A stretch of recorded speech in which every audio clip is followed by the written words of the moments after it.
You're allowed to record out there all you want, but unfortunately you're not going to be allowed to record back here. Yeah, I'm just filming all I'm able to see from public, that's all. Okay, all right, but because there's confidential information shared back here, you're not allowed to record back here. So you don't have any signage So, that says restricted area? no, I don't. Are you escorting me out, sir? I am escorting. Would you like him trespass from the property?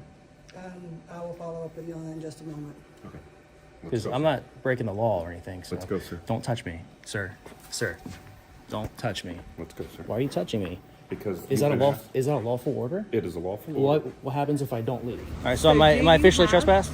You are officially Okay. trespassed. Okay. You're not free to leave because we're in an investigation where you're being trespassed from this property. So we need your information. If you want to do it privately. Well, it's unlawful detainment because I wasn't breaking the law. So you are being placed under arrest. Oh, really? All right, just don't turn that on. Here, if you will hold that. He's been.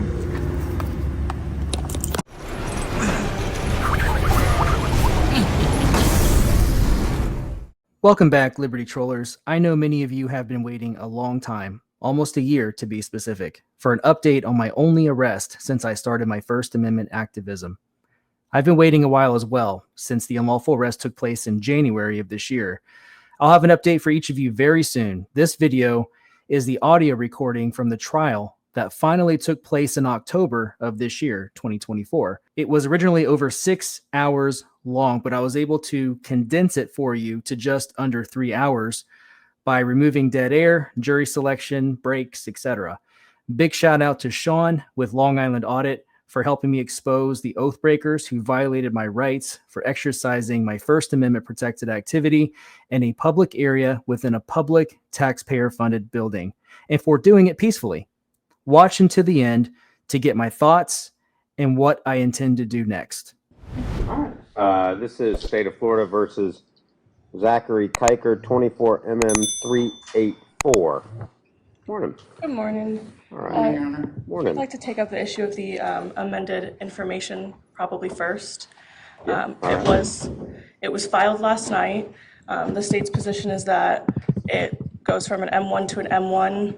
The only real changes, in my opinion, are we added that it's a structure, which I think is entirely foreseeable because the building was a structure, and that it was occupied at the time. All right. What's your position on the amended information?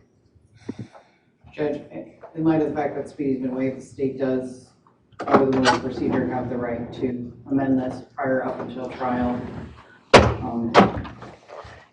There's no change to the defense on this matter, so. All right. How's your client, as to count one, trespass in an occupied structure or conveyance as alleged in the amended information, how's your client plead? Not guilty. As to count two, resisting officer without violence, how's your client plead? Not guilty. All right. Everybody ready for trial? Yes, sir. Your Honor, there is a motion in limine if you'd like to take that up. All right. Okay, so may I begin? Sure, go ahead. So there's evidence that we anticipate the defense might want to introduce that contains, in our opinion, irrelevant and incorrect legal arguments. We're asking that be excluded, except for admissions that the defendant makes that are against interest. There's a specific video. I don't know if we'd want to review it now, but it will change. Well, let's start on A. Okay. All right, so what's going on with A? So we're asking that the defendant not be allowed to argue that he was authorized to be in the building because of some make-believe First Amendment right. Defense? Judge, first and foremost, the First Amendment doesn't give you right to enter a building. Second, if the defendant's constitutional rights were in any way violated, he has an absolute right to argue that. First and foremost, it hasn't even come up. If the defendant is going to testify, that'll be made when the time comes to that, if we get to that. If there is a solid, valid legal argument against the First Amendment rights, then those will be made. There's no valid basis or case law for that. Let me stop for a second because you said a couple things and I want to clarify. Number one, you said, well, I'm reading in here, it says something to do with his First Amendment rights. Yes, sir. But what you just said orally was if he's going to argue that he had a right to be in the building. So I mean, that's I don't know how you defend a trespass unless I agree. mean, there's two options. It wasn't me, or I wasn't there, or I had a right to be there. I agree. Okay. I believe that his position, at least on the day of the incident, was that he had a right to be there And because, you're saying you can't make an argument that he had a right to be there? well, because he's arguing that he's a journalist and that's why he's recording in these private protected areas. And that was the initial reason why they asked him to move And you're locations. saying he's not a journalist? He's not. Wasn't that a fact? I mean, A fact. you're, Oh, it's you're for the saying jury he's to not decide? a journalist? I don't know. I don't know whether he's a journalist or not. I mean, Even if he was a journalist, journalists are still not allowed to record in that back area. So he claims that he, well, recording and trespassing, these are different things. We're here on trespass, right? I'm aware of that. So I would like to exclude any argument about recording and why he was even asked to trespass to begin with, and just focus on what the elements of the law are. And that's what I'm asking. Judge, sorry. Go ahead.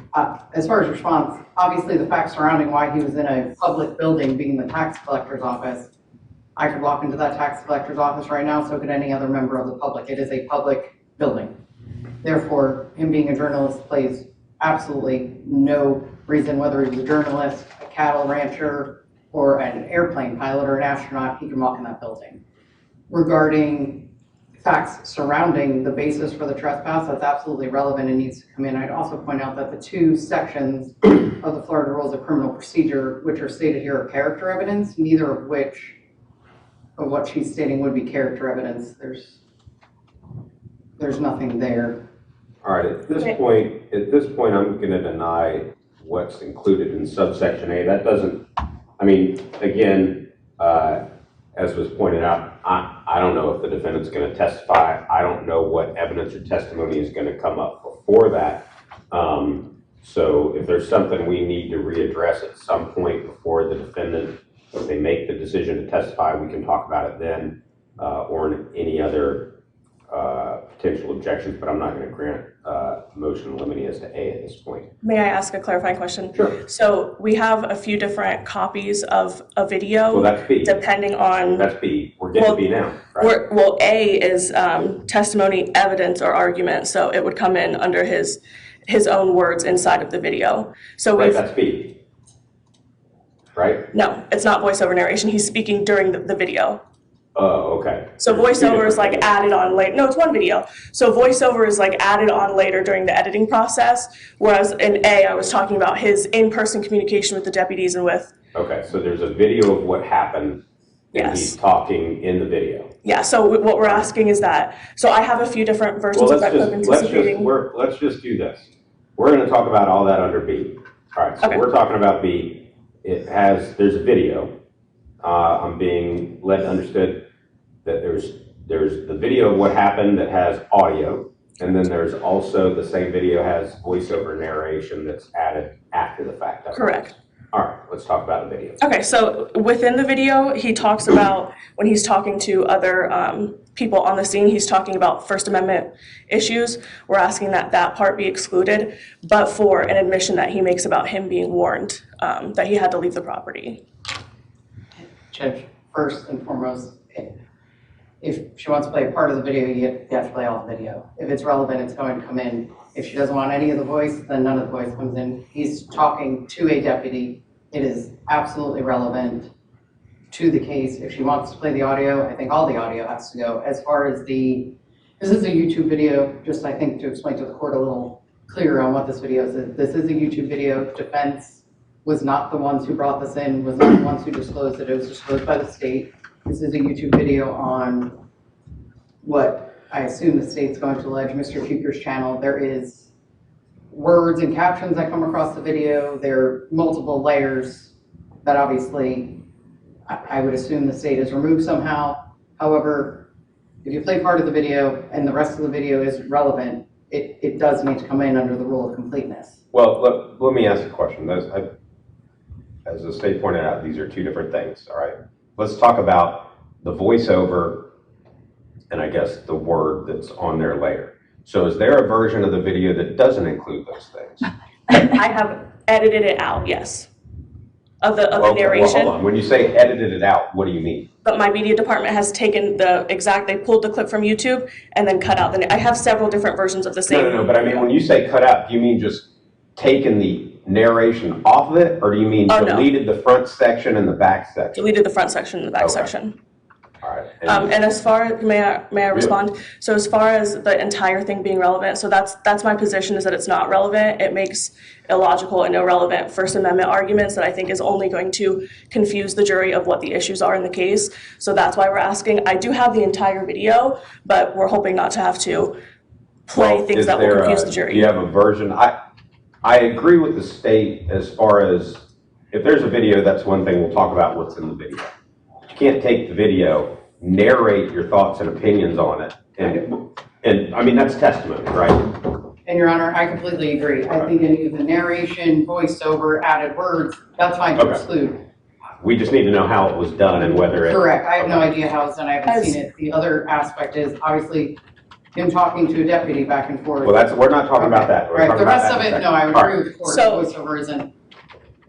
As far as the added words that I think she's talking about, it's like a lower third with it'll have people's names, or sometimes it'll have I think there was at one point he said what he was being charged with at the bottom. Sometimes it's his legal theories. I wasn't able to remove that. Some of them are there because I want, the context to come in as well, so. Well, no. We don't get to pick and choose. I mean, I agree that... If it is there, it's we have tried to cut around it for the one that I have that I'd like to admit. We've tried to cut around it, so if you'd like to look at that and see. All right, so do you have a version? I don't understand if the video with the narration is dubbed over other audio, meaning, I understand what you said, I cut out the front and I cut out the back. Well, I don't know what's in the front or back. It may be relevant, it may not be relevant. Is there a version that includes the front and the back just with no audio, meaning you can just cut the audio out of those sections, right? So what's going on in that middle part is I think that the camera gets turned off, or he's got two cameras. One of them gets turned off, so he's replaying clips of other things that have happened while speaking over it. So it's not a continuous stream of events. Judge, I think. But I could mute it during that part. Right, I mean, we could do that. But no, well, we can't really do that because ultimately, if there's something put into evidence, the jury's going to have access to just watch it and do with it what they must. I can't tell them, go watch it, make sure you mute, 0 seconds to 15 seconds. It's not going to work. Yes. Judge, but your point was exactly what I was going to make. There's no way to send it back. Right. I don't disagree as to the statements that are not just a conversation between him and the deputy or surrounding people. The voiceover, I guess we'll call it for ease. Agreed, that should be out. However, I think the words need to be out as well, since that is essentially the crux of the argument. I agree, and they can't. I have tried to take them out, so.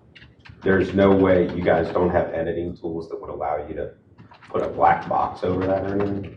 We might. I can ask my media team to get on that for me. The other thing is I do want to. But we're not done yet. Okay. But Okay. that I mean, we're not gonna anything. There is no context that he's allowed to add, or you're allowed to add, or anyone's allowed to add to the video, other than through testimony that comes through on this witness. Mm-hmm. So if we have video that shows the incident, it maybe has some audio, that's fine, but there's not going to be any narration or other words or anything like that put in afterwards. All that's coming out. Okay. All right. So we got to figure out if there's a way to do that. I will, when we decide which version of the clip that we'll use, I'll take that CD, send it back to my media team, and tell them to try and put a black box over All it. right. So next part is. Well, just to Yes. be candid, Sure. in that audio record, or in the voiceover narration, there's a portion where he makes an admission. We would like to keep that part in. In the narration? Yes. No. Okay. No. All right. As to the audio that comes in, meaning it either all comes in or it doesn't come in as to the narration. Understood. So what are you asking for all the narration? No. Okay. None of it. Then none of it's coming in. As to the audio that's taking place during the video that's actually happening? Yes. All right, you want that in or out?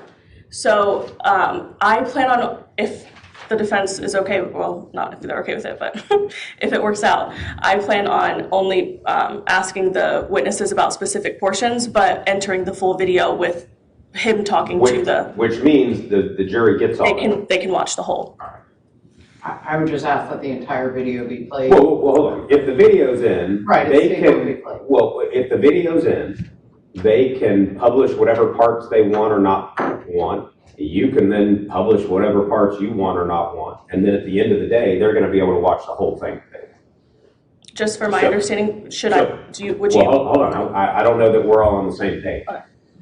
Are you saying it's all coming in, and then you're just going to play certain parts, Correct. but you understand they'll get to watch the whole thing? Correct. Okay. It's fine by me, Judge. Okay. You can publish portions that she doesn't, that's fine. Okay. All right. All right, so where does that leave us with what we have that could potentially be admitted into evidence? So my understanding is that you would like the version of the CD that has no voiceover narration, and I'm going to also And edit no it words on the screen. to have no words on the screen, Mhm. but everything else comes in. The only Well, question. I don't know, I mean, that's what I'm saying right now. Maybe you're arguing that some of the sections should, this is what I'm not clear. I know you just said I'm only gonna publish certain parts. At the beginning of this argument, you said, I'm gonna cut out certain parts. That's different. So And I know the defense objects to that. They're saying, no, we want the whole thing. And so what do we have that you intend to put in based on the rulings I have so far? the only other cut that I intend to have is the beginning of the video where it's like an introduction with it's the YouTube emblem. That's all that we've cut. Okay, I yeah, would that's, just obviously need to see it, Judge. Yeah, I But mean, obviously, we'll- removal of that would fall in line with the yeah, I mean, over text and everything. that probably shouldn't be in, but again, how clean is the cut? There, you Right. know, you guys can watch that without, that's not really an evidentiary ruling. That's just whether, hey, where did the cut come? No, there's stuff that we want in there. Agreed, and You obviously, guys can look at Judge, that. just, I'm a little confused that, though, the other thing is, I'm hearing that, I guess what's on YouTube is the video, but then replays, and is it not just a video of the interaction? it is good. Well, it is, but he's got two different recording devices. So there's splices where it changes recording devices, and then there's an introduction and middle portion where the video has stopped, and he does a voiceover narration. And I believe, actually, I don't think that there was anything at the end. I think the video just cut out at the end. I mean, obviously, this is still all dependent on the state being able to lay a predicate to the fact. Sure, you're correct. But But I don't know what I haven't seen any of these videos, I haven't seen any versions, so I don't know, you guys know better than I do what we're talking about. I agree, Your Honor. Everything thus far, that's fine. Obviously, if the predicate can be laid. Okay, And then regarding Your Honor's question about me disagreeing with some of the interaction that's happening, I don't disagree that if you want the entire video in, I think that she's entitled to have the entire video come in. I just think that it does confuse the jury, but well, what's confusing about it? because he's saying that he has the First Amendment right to videotape private tax documents and Well, stuff of that nature. okay. All right, C, text plays over video, we dealt with that. D, any testimony, evidence, or argument, the defendant is an independent journalist. Now, does he say this does this come out during the course of the video? He says that it's his First Amendment right, and he mentions that he's like doing a story, so he's taking pictures for a story. So that's what I interpret that to mean, because he talks about the First Amendment. As far as a story, the only story I'm aware of is the evidence of the crime. Before we go down through all this, and I understand we don't know if your client's testifying or not yet, is that some He doesn't part of make a any- potential defense that you might intend to bring today? As to him being a journalist? Yes. No, Your Honor. I don't think he outright says it in the video. However, And you don't anticipate testimony to that effect? no, not at this time, no. I don't see any legal basis for that testimony. All right.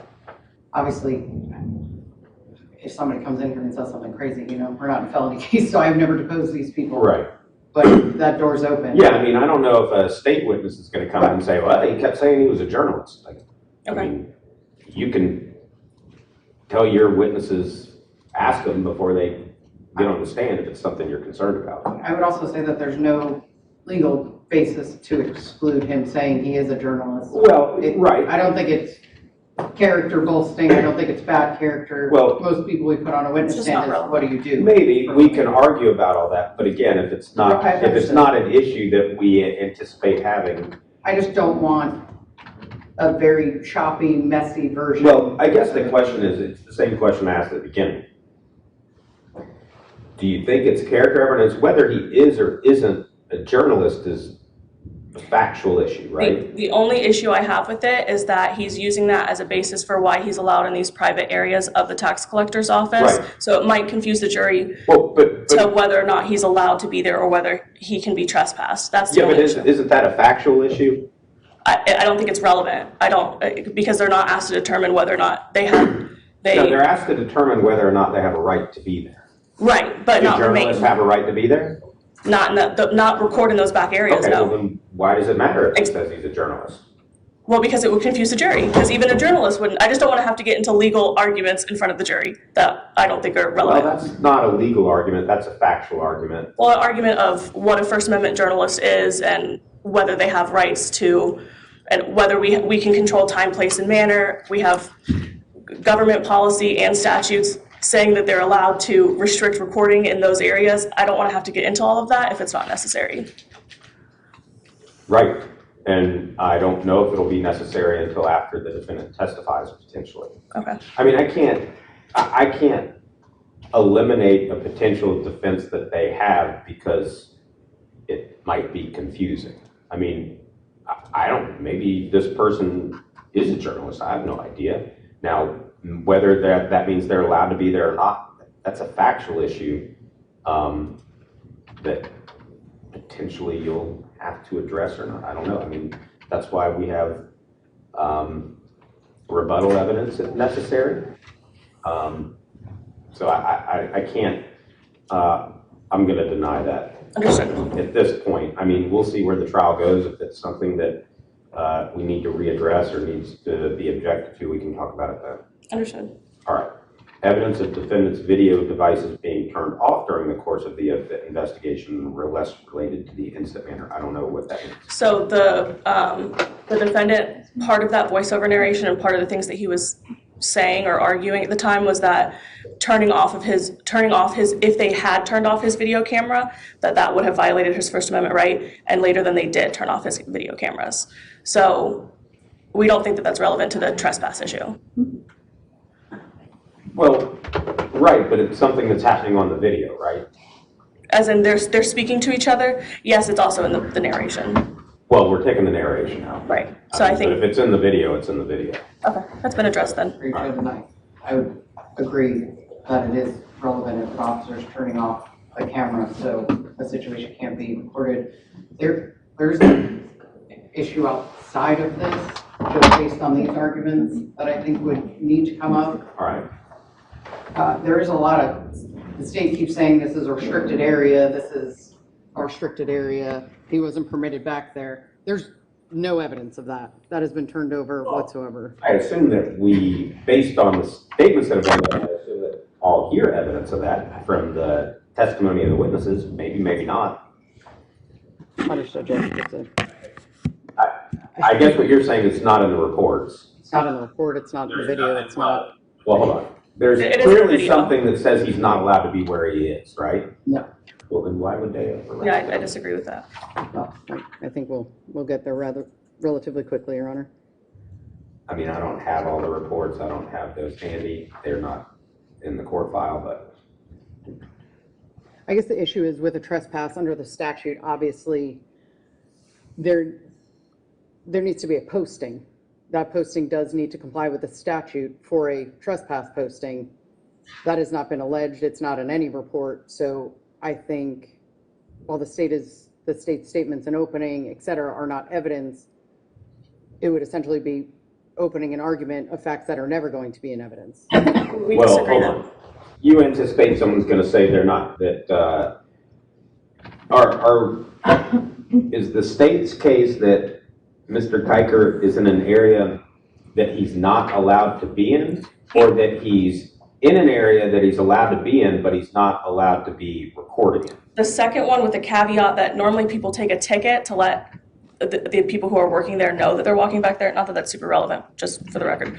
But so he was recording back there where he wasn't. However, our argument is that even if he wasn't recording, the elements of the statute, if a person authorized asks him to leave or warns him to leave, that's all that's required, and they did. So the reason for the trespass is irrelevant. Well, hold on. So the question is there going to be evidence or testimony that he was not allowed to be where he was? Before he's warned? That he was filming? He was allowed to be filming where he was? No. That he's in a restricted area. I wouldn't call it a restricted area. It's just a private, sensitive area where you're not allowed to video and audio Right, record. but you just called it a restricted area. I was just using it colloquially as in. Well, that's the objection is that you guys are. It's just a sensitive area.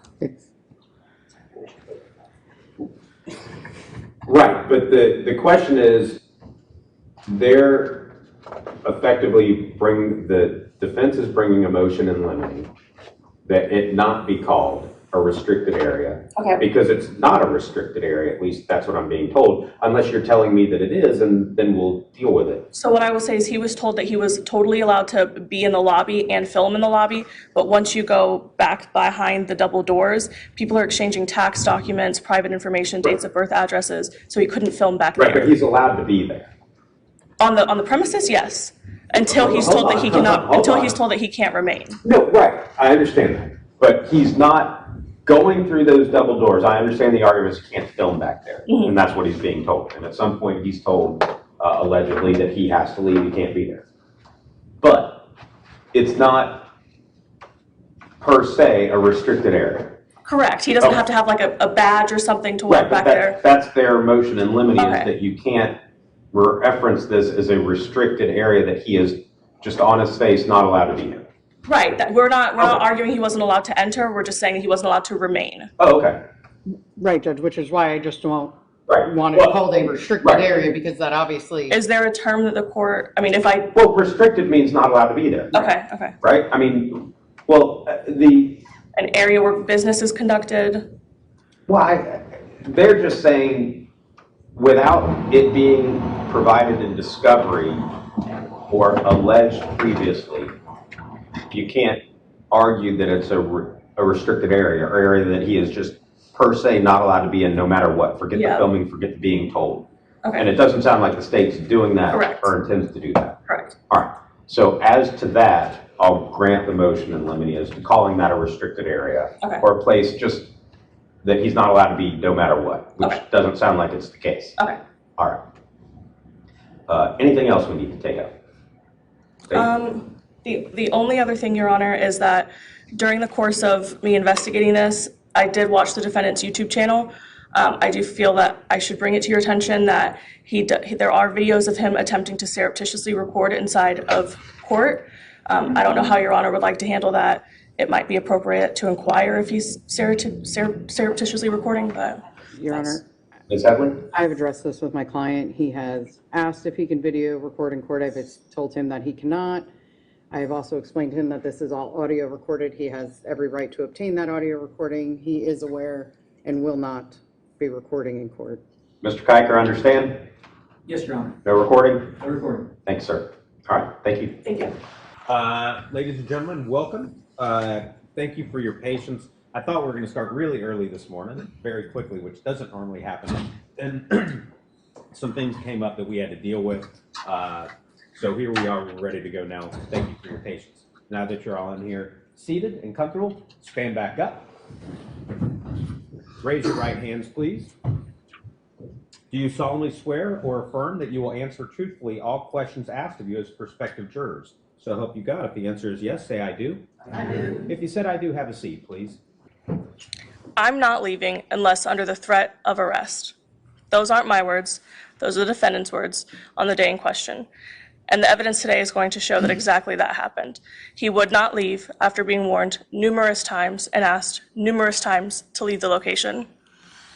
Evidence will further show that he resisted by way of pulling his arm away from the officer and by way of refusing to comply with lawful orders.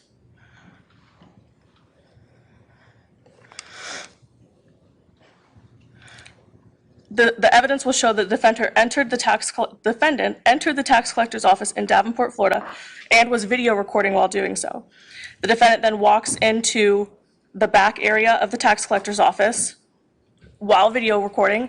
It made people feel a little bit uncomfortable. People started asking him questions when they realized they were being recorded, and when they realized he was recording in an area where you could not record, they asked him to move back up front. He refused to do so. They then asked him to leave. He again refused to do so. The evidence will show the defendant continuously disobeyed lawful orders. At the close of the state's evidence, we're going to ask you to take all of the evidence we'll show you into account and return a verdict of guilty. Thank you. Would the defense like to make an opening statement at this time? Yes, Your Honor.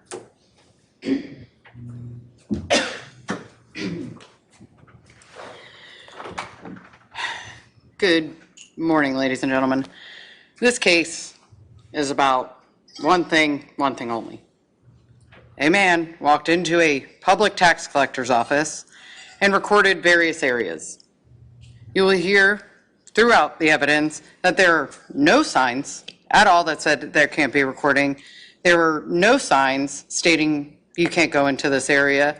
There are no trespass signs. There's nothing. You will hear absolutely no evidence that video recording was not allowed. There was no signs. There was no nothing.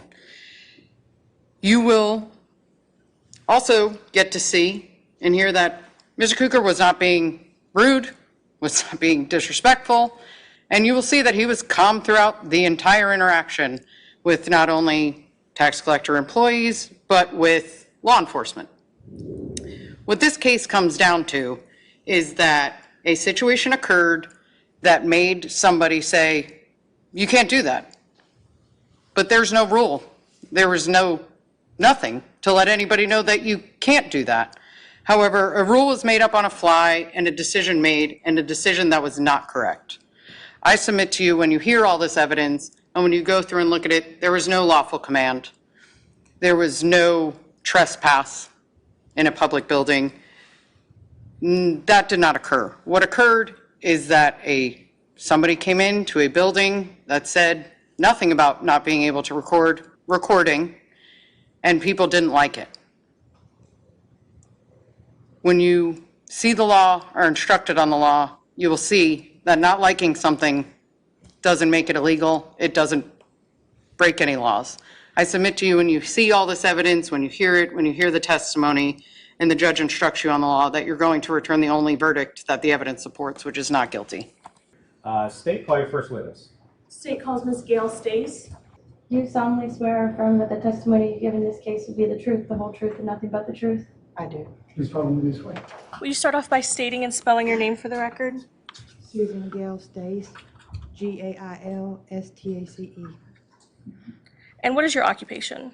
I'm the Service Center Manager for the Polk County Tax Collector's Office and the Davenport Service Center. Alrighty, and that is in Polk County, Florida? Yes, ma'am. And how long have you worked at the tax collector's office? 30 years. I'm going to show you what's been marked as State's Exhibit 2. Did you have time to review this footage, initial and date it this morning? Yes, ma'am, I did. Does it accurately depict the events as you remember them that day? Yes, ma'am. Are you seen in the footage? Yes, ma'am. Your Honor, at this time we'd like to admit State's Exhibit 2. Any objection? Well, I would like to know which video this is for authentication purposes, to make sure a record was laid. What's the exhibit number? What was the exhibit number, Ed? I don't know. Number 2. Exhibit number If you 2. want to show that to the state or ask some additional questions, feel free. And what does that footage depict?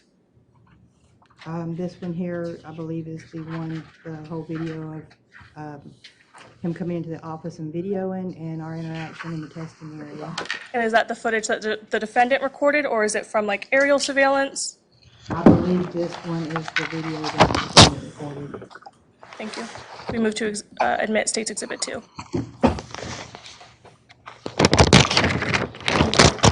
Object again to. Sustain. There's no right. I'm showing you what's been marked as State's Exhibit number 5. Do you recognize your signature in that? Yes, ma'am. Did you review that footage recently? Yes, ma'am.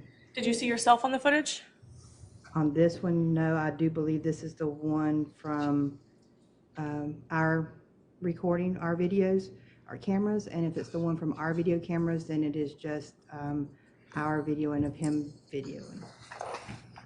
And Because I looked do at, you know what location that surveillance video was taken? yes, it was taken at the Davenport Service Center for the Polk County Tax Collector. And what area inside of the tax collector's office? This is from our video. It is side B where he entered the building.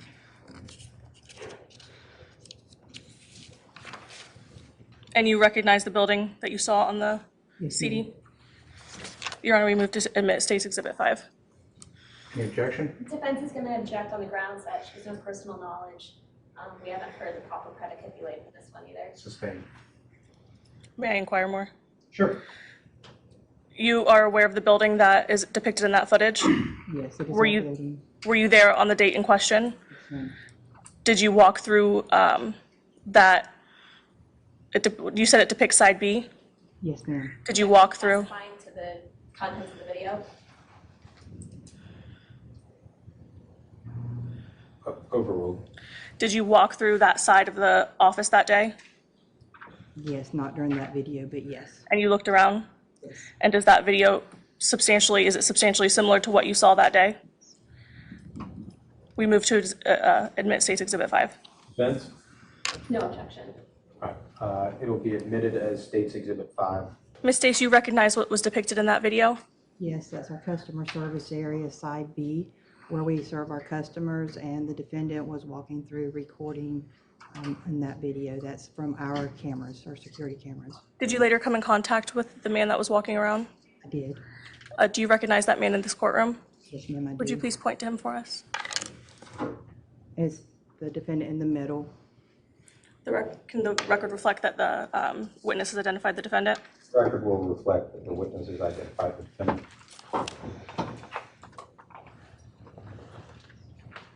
Okay, so can you explain what goes on in the room that we were just looking at? Yes, that's where we serve our customers. We do title transfers, driver's license. We issue driver's license from there. We take in their, they exchange their date of birth, driver's license number, their address, and social security numbers back there while we process their transactions.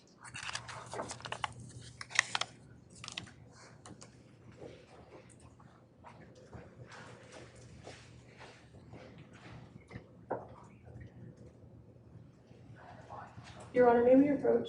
You may. Sidebar.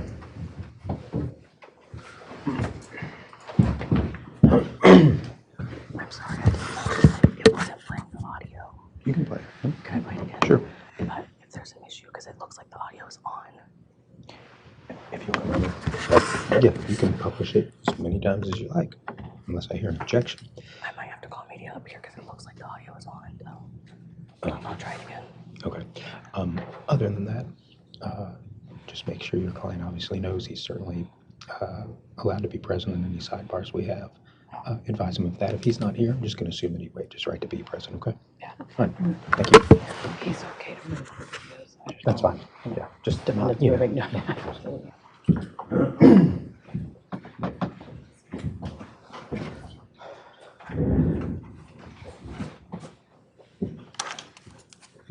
Ms. Stace, we're going to play that video for you one more time.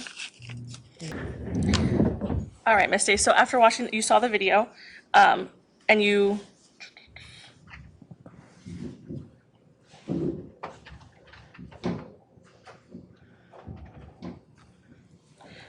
Do you know what was happening as he was walking through? He was, Objection, speculation. Sustained. Were you made aware of what was happening? Objection, no personal knowledge. Sustained. At some point, were you prompted to respond to the man that you said was walking through? yes, ma'am, I received a Teams message on my computer that somebody was recording on side B. So I got up to go look for the person who was recording. I walked over to Objection, narrative. Overruled. You can finish your answer there. I walked over to side B, but there was nobody there. So I came back over to side A and didn't see anyone there. So I walked into testing, and that's where I saw the defendant. And why were you alerted that there was someone recording? Because there's not, you're not allowed to record or photograph behind our double doors due to us exchanging confidential and secure information. Did you eventually come in contact with the defendant? Yes, ma'am, I did. And how did that contact go? I let him know that he was not allowed to record in the testing area, and I asked him to return to the lobby where he is allowed to record. And he told me that he was going to take his video footage, and I kept asking him to go back up front to the lobby where he was allowed to record, and he would not go up. About that time, one of our deputies that on our security detail came in to the testing area, and he interacted with the defendant, and I asked the defendant again to go back to the lobby where we could talk because Sustained.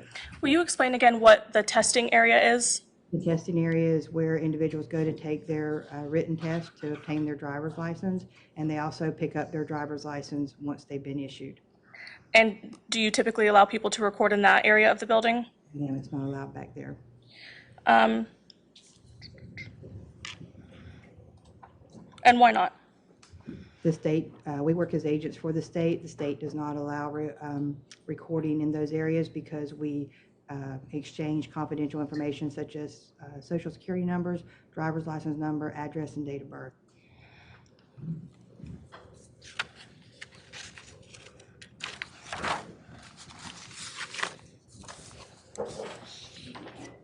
So what did you communicate to the defendant about where he was allowed to be located, or allowed to film? I told him he was allowed to record in the lobby, and I asked him to return to the lobby. We were standing at the door of the testing area where customers were taking tests, and it was a distraction to them. So I again asked him to go back to the lobby where he was allowed to record, and he would not leave the testing area. At some point, did you ask for him to be removed? Yes, when he said that he would not leave the testing area until he had his pictures and video, I asked the deputy if he would escort him from the building.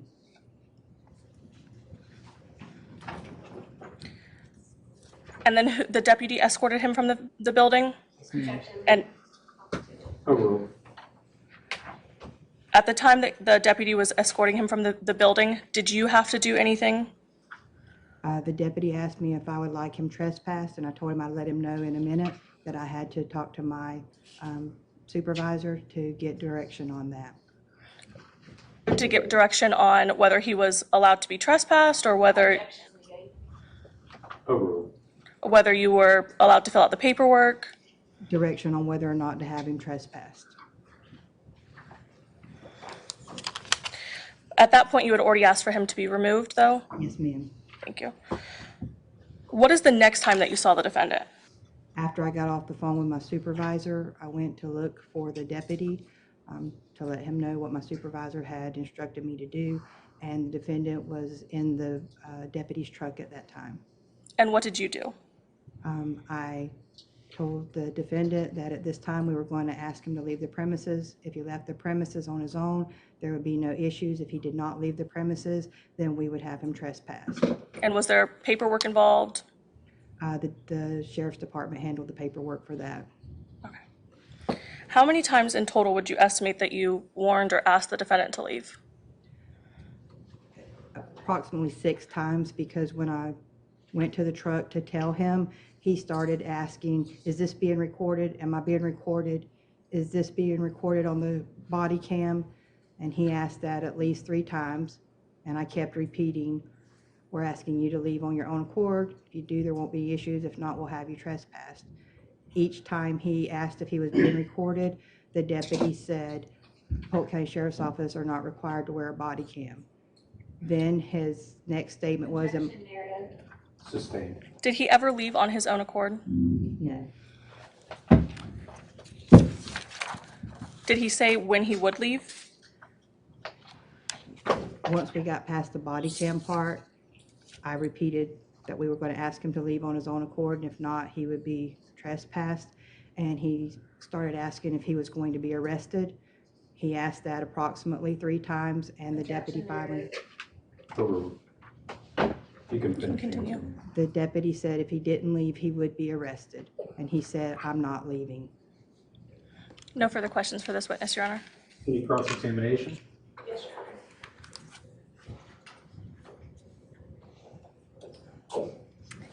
afternoon, Ms. Stace. Thank you for being here. So just a few follow-up questions based off of the testimony you just gave. If you don't understand my question, feel free to ask me to repeat it, okay? So you said side B in the video we depicted is your customer service center? It's the customer service part of our lobby, yes. And the primary purpose of that is to serve customers? Yes. So people are allowed to be in there? If they have a business need and they have a transaction being processed, yes. When you first make personal contact with Mr. Cooker, you ask him to return to the lobby Yes, I did. and to go back up front. Yes. The area where you come into contact with him, is there any signage? No, there's not. And I know just a brief moment ago, you stated that the state doesn't allow, because it's a government building, for filming. Do you mind telling me what Florida statute or admin rule the state is giving you this under? I don't know the exact statute or the statute itself, but I know it's in the DHSMV procedure that video recording is not allowed in there or in the screening area. Does that procedure require signage? No, it does not. So how would one know? I advised him that there was no recording back there. When you ask Mr. Cooker to be escorted out, that was your exact language, correct? Yes, I asked the deputy to escort him out. You did not ask for him to be trespassed at that time? At that time, I did not. When you later make contact with him, he is in handcuffs in an officer's vehicle? Yes. And you're still asking that if he is free, he can leave? I told him that we were going to ask him to leave on his own accord, and if he did, there would be no issues. If not, we would have him trespass. You also direct Mr. Cooker at one point to speak to you and not the deputy, correct? That's correct. But the deputy is the one who was holding him, correct? After I had asked him to escort him out, yes. Moment to confer, Your Honor. You reviewed a video Mr. Cooker made, correct? Yes, I did. You're in that video? Yes. And it fairly incorrectly depicts your interaction with him? Yes. And that video is from the date and time in question, correct? Nothing further at this time. Any redirect? Yes, Your Honor. Did you review that footage today? Yes, ma'am, I did. And are your initials on it with the date? Yes, ma'am. Does that accurately depict the events that you saw on the date in question? Ma'am. I'm sorry, for the record, that was States 2. Have there been any substantial edits to the footage? On this one, the wording that was on the screen had been grayed out, so you could not read the wording from the video. Objection. Guess I just asked to approach on that, but. Yeah, let's have a sidebar.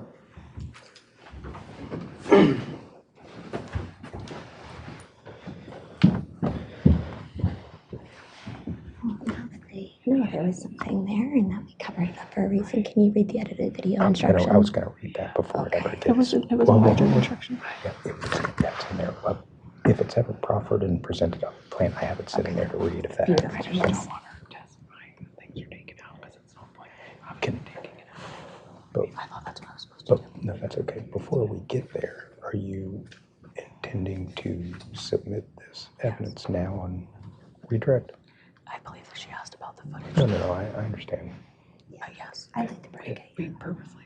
Yeah.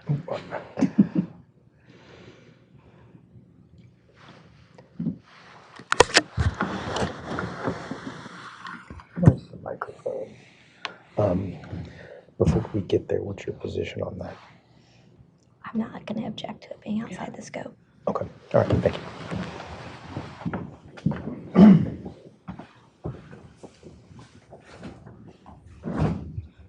Are you depicted in the footage?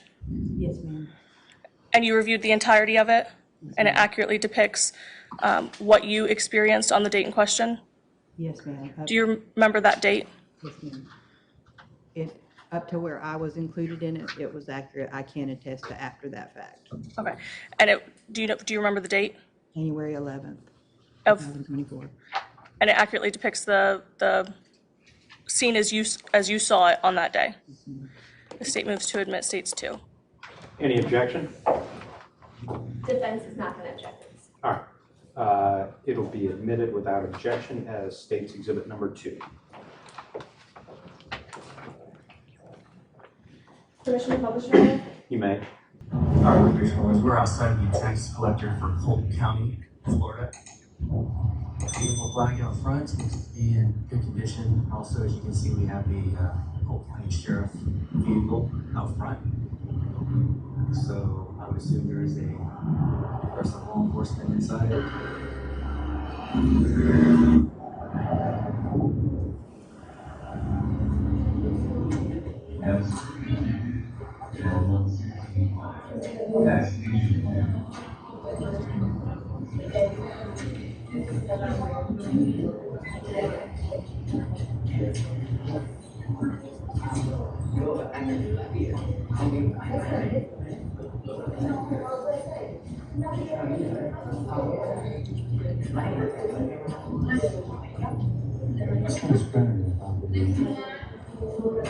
Now serving ticket and 181 at station 9.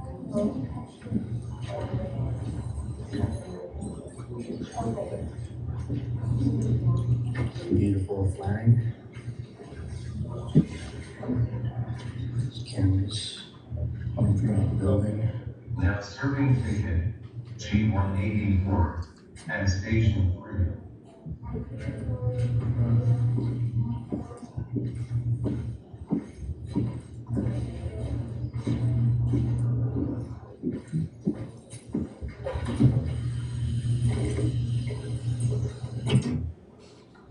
You guys hate it when you see me get drinks from the water fountain.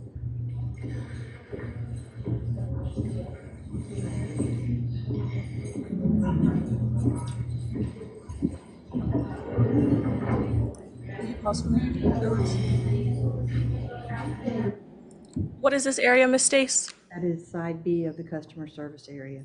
Thank you. You can continue.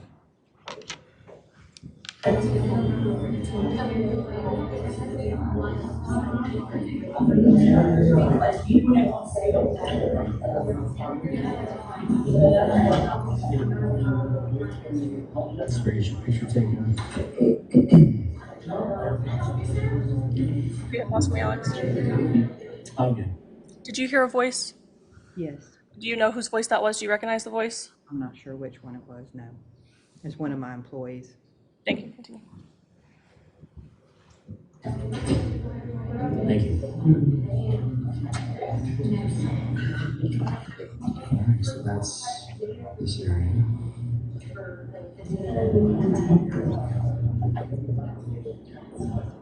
And, testing.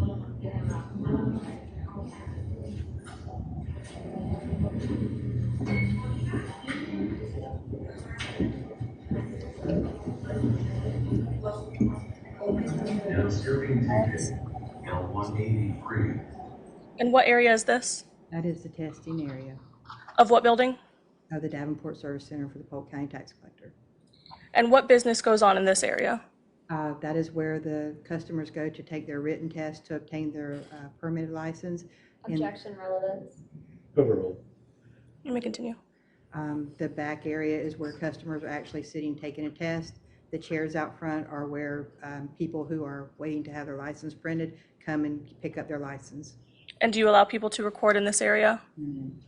Continue. Station 11. These chairs are comfortable, actually.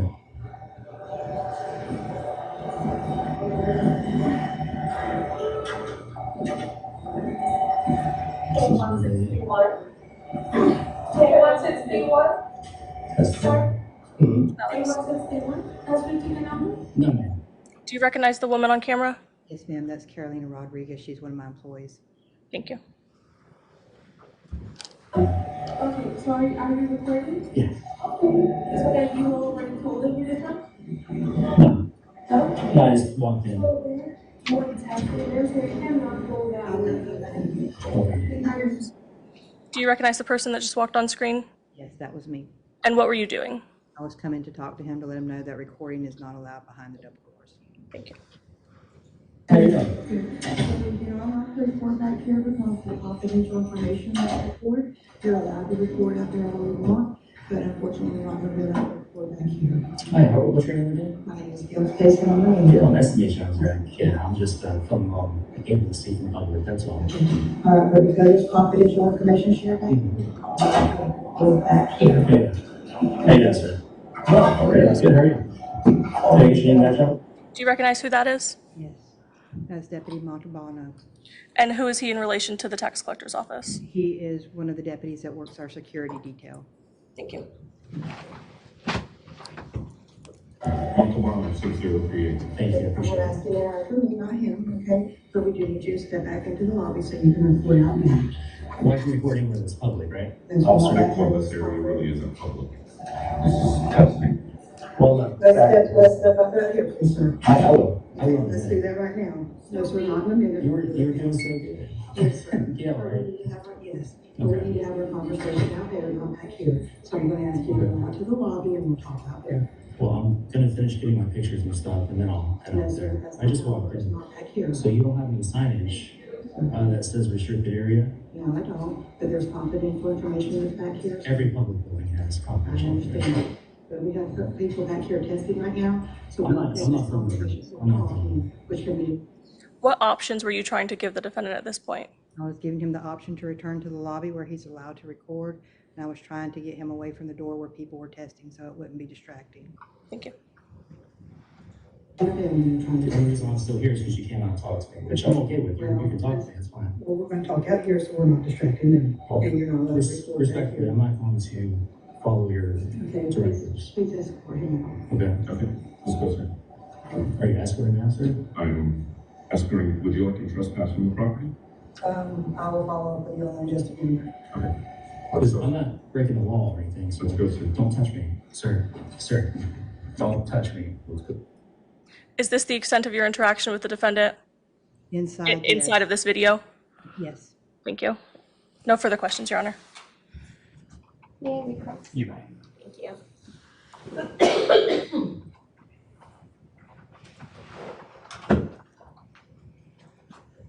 Do you need use of the? Just making sure everyone got a seat and everything. So we just watched the video that I referenced when I asked you some questions about it. I just have a few more follow-up questions based now that we've watched it. In the interaction, when he first walks into the sliding doors of Section B, is there any signage that says by appointment only? No. Is there any signage that says private property? No. So anyone could walk through those doors? That area is reserved for people who are processing transactions. Was there anyone there to verify people's business? No. So anyone could just walk through those doors? Yes. Moment to confer? No. Nothing further. Thank you. Anything else Yes, Your Honor. based on those questions? Yes, Your Honor. Regarding how they keep track of someone's business and how they go to the back, how is that actually done? Is there a process of someone standing in line to go back there, or? Objection leading. Overruled. We issue them a ticket at reception, and then they're called to the back when a clerk is free to assist them. And do they state what their business is? They do at reception, and that's how they get the ticket. Thank you. No further questions. Thank you, ma'am. You can step down. May this witness be excused, or does she need to remain? I asked her to remain. Okay, we'll just wait outside. State, call your next witness.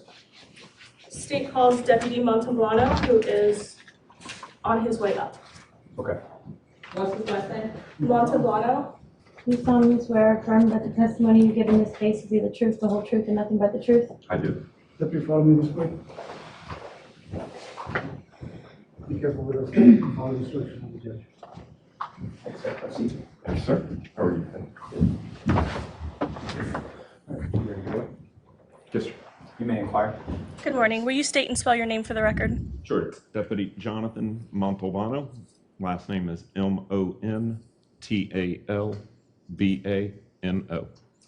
And I do see you have your notes up there. Just try and answer my questions to the best of your memory. And if you can't remember something for any reason, just let me know, okay? All right. And what is your occupation? I'm a deputy sheriff with the Polk County Sheriff's Office. And how long have you worked at the sheriff's office? 19 years. Did you have occasion to come into contact with the defendant in this matter? Yes, ma'am, while working an off-duty detail at the Polk County Tax Collector. Can you explain what an off-duty detail means? It's employment that we do. Obviously, when we're on shift, we're on duty, but off duty, we have the opportunity to work additional hours for a private entity, be it the tax collector or even a citizen can request a deputy to come and do something for that set rate. And you stated you were working that at the tax collector's office? Yes, ma'am. Which location? In Davenport. Davenport, Florida? Correct. And what county is that in? In Polk. And on what day did you come into contact with the defendant? It would have been January 11th of this year. I'm going to show you what's been marked as State's Exhibit 10.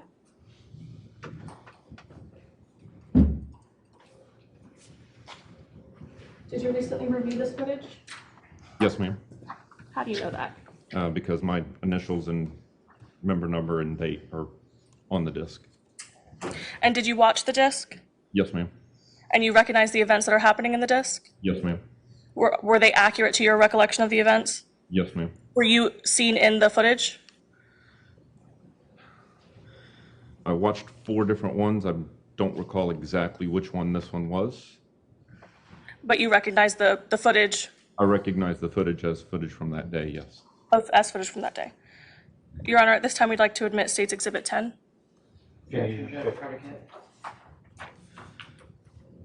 I'm sorry?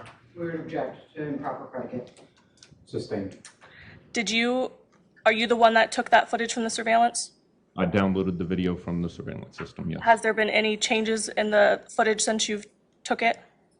No, So it's substantially similar to the way you remember that day? correct. And what is depicted on that footage, just broadly? I'm trying to remember exactly which one this one was. I believe this was the entrance as we were watching Mr. Cooker enter the office. The state would move to admit Exhibit 10, Your Honor. Same objection, your judge, improper predicate. Sustained. One moment, Your Honor. You recognize the disc in front of you? Yes, ma'am. And you recognize it how? Again, by my initials, member number, and today's date. And you reviewed the entirety of the content of that disc? I did. And what does it depict? Again, I believe this is the one that showed the entrance of the tax collector's office and Mr. Cooker entering. And does your signature signify that you reviewed the content? Yes. And you would say that it's an accurate representation of the events on the day in question? Yes, ma'am. If you were not in the video directly, were you around the building where the video was taken at the time? Yes. Your Honor, at this time, we move to admit State's 10. Any objection? Improper predicate, your honor. Overruled. It'll be admitted as State's Exhibit number 10. Permission to publish, Your Honor? You may. You recognize that footage? Yes, ma'am. And did you say that you were the one that pulled the footage from the surveillance? Yes, ma'am. And why'd you do that? Objection relevant. Overruled. When I was pulling the video footage, I actually went back and tried to locate footage from the time I observed Mr. Cooker coming on to tax collector property until the time that he left the property. Thank you. So you recognize the person that was walking in the footage? Yes, ma'am. And who is that person? Mr. Cooker, Is he here in this courtroom today? standing behind you between the defense counsel, Thank you. or sitting behind you, I'm sorry. Thank you. And for the record, we're going to start it at 43 seconds. Did you see yourself there? I did. And where are you? Back it up a little bit. You can see the top of my head there to the right side of the screen, correct, right where the mouse cursor was. And what location is that? That's just inside the front lobby as you walk in the doors.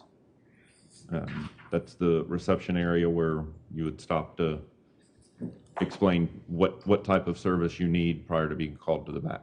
And what are you sitting up there for? Objection relevant. Overruled. As security for the facility. Thank you. I'm showing you what's been marked as State's Exhibit number 8. Do you recognize that? Yes, ma'am. And how do you recognize it? By my initials, member number, and today's date written on the disc. And what does that, your initials and member number signify? That I viewed the disc earlier Recently? today. And what was on the disc? This is a view of the reception area coming in from the front door of the main lobby of the tax collector's office. To the best of your knowledge, is it a fair and accurate representation of the events on the day in question? Yes. Were you able to see yourself in the footage? When I watched the video, I was more focused on watching Mr. Cooker. I don't recall if I could see myself or not in the video. But you recalled the events on the footage? Yes, ma'am. And are you the one that collected the footage? Yes, ma'am. Thank you, Your Honor. State would move to admit State's Exhibit 8. Any objection? No, Your Honor. It'll be admitted as State's Exhibit number 8. Permission to publish, Your Honor? You may. To the best of your memory, how many people do you remember being in the building that day? Objection, relevance. Overruled. I honestly couldn't give you an accurate answer for that. I work at that facility. So not the full day at that time? Again, I really can't give you an accurate answer for that. I work in that facility every 2 weeks. Were you able to see any people on the footage we just displayed? Yes, ma'am. Was one of them the defendant? Yes, ma'am. And how did you identify the defendant in the footage? By his hat, his clothing, the phone in front, it was all significantly the same as when I made contact with him after this footage was after this portion of the day. Thank you. Permission to publish a previously admitted exhibit, Your Honor? You may. This is State's 2. And for the record, we're playing it at the 3-minute and 53-second mark. How you doing, sir? Great. Good. How are you? Pause. Take your Pause. name, Pause. Do you recognize who that is? Yes, ma'am. That's myself. And what were you doing there? I'd been alerted by one of the other employees that Mr. Cooker was back there and that Miss Stace was talking with him, and they asked that I step back there as well. Thank you. We're going to begin playing again. Montalbano 603. Hey, I I'm appreciate gonna it. ask you to lie for me. Keep going. Okay, so we do need you to step back into the lobby so you can report out now. Well, I'm recording where it's public, right? That's I'm all sorry, right. well, this area really isn't public. This is testing. Well, look. Let's step up out here, please, sir. I will. I Okay, will. let's do that right now. Yes, we're not in a minute. You were doing so good. Yes, sir. Gail, right? Yes. We need to have a conversation out there, not back here. So I'm gonna ask you to go out to the lobby and we'll talk out there. Well, I'm gonna finish getting my pictures and stuff, and then I'll head No, out sir, there. that's I just not- walked it's in. not back here. So you don't have any signage that says restricted area? No, I don't, but there's confidential information that's back here. Every public building has I confidential information. understand. But we have people back here testing right now, so. I'm not talking. I'm not from Which can be distracting and them and trying The to. only reason I'm still here is because you came out and talked to me, which I'm okay with. You can talk to me, it's fine. Well, we're gonna talk out here, so we're not distracting them, Cool. and you're not allowed to record back Respectfully, here. I'm not going to follow your Okay, directives. please escort him. Okay. Okay, let's go, sir. Are you escorting now, sir? I'm escorting, would you like to trespass from the property? I will follow up with you in just a minute. Okay. And why were you inquiring about a trespass? I needed to know whether or not she just wanted him to leave right now, or if she wanted him trespass from the property for a period of time to where you would not be allowed to return. And is that part of your legal duty? Objection, call for the conclusion. Overruled. Yes, ma'am. That's something that I would do at any location, just to clarify whether or not they want you to leave now, or just after you've left, not be allowed to return. At this point, could the defendant, you were standing in front of the defendant? For the most part, yes. And what uniform were you wearing? Would be one very similar to what I'm wearing today. Are those uniforms recognizable as law enforcement? Yes, ma'am. Thank you, and we will continue playing. I'm not breaking the law or anything, so don't touch me. Sir, don't touch me. Why are you touching me? Is that a lawful order? It is a lawful order. What happens if I don't leave? What happens if I don't leave? Are you arresting me?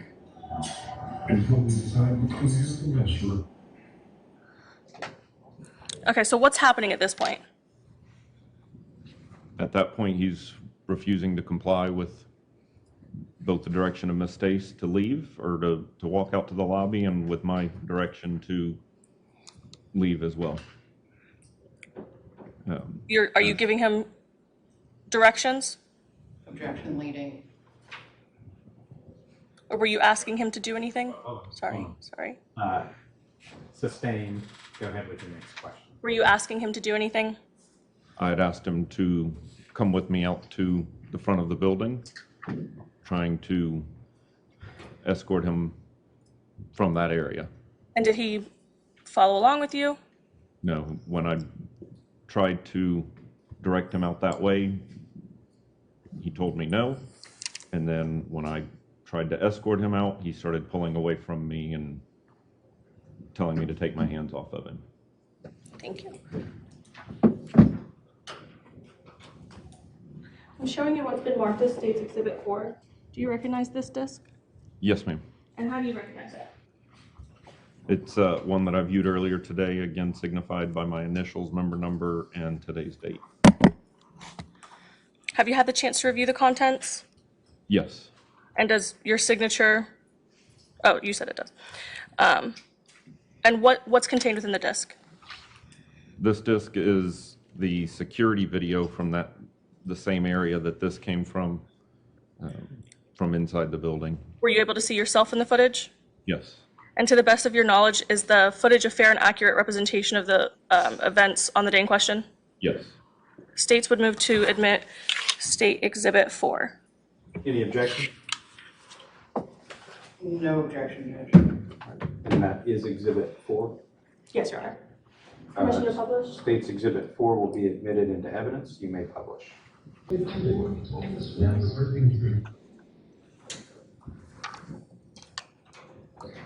Was there anything physical that happened towards the end of the timeline of the footage we saw? Just Mr. Cooker pulling away from my attempts to escort him out. How were you attempting to escort him out? Initially by asking him, and then by taking him by the arm. And what was his reaction to that? He was pulling away and telling me not to touch him.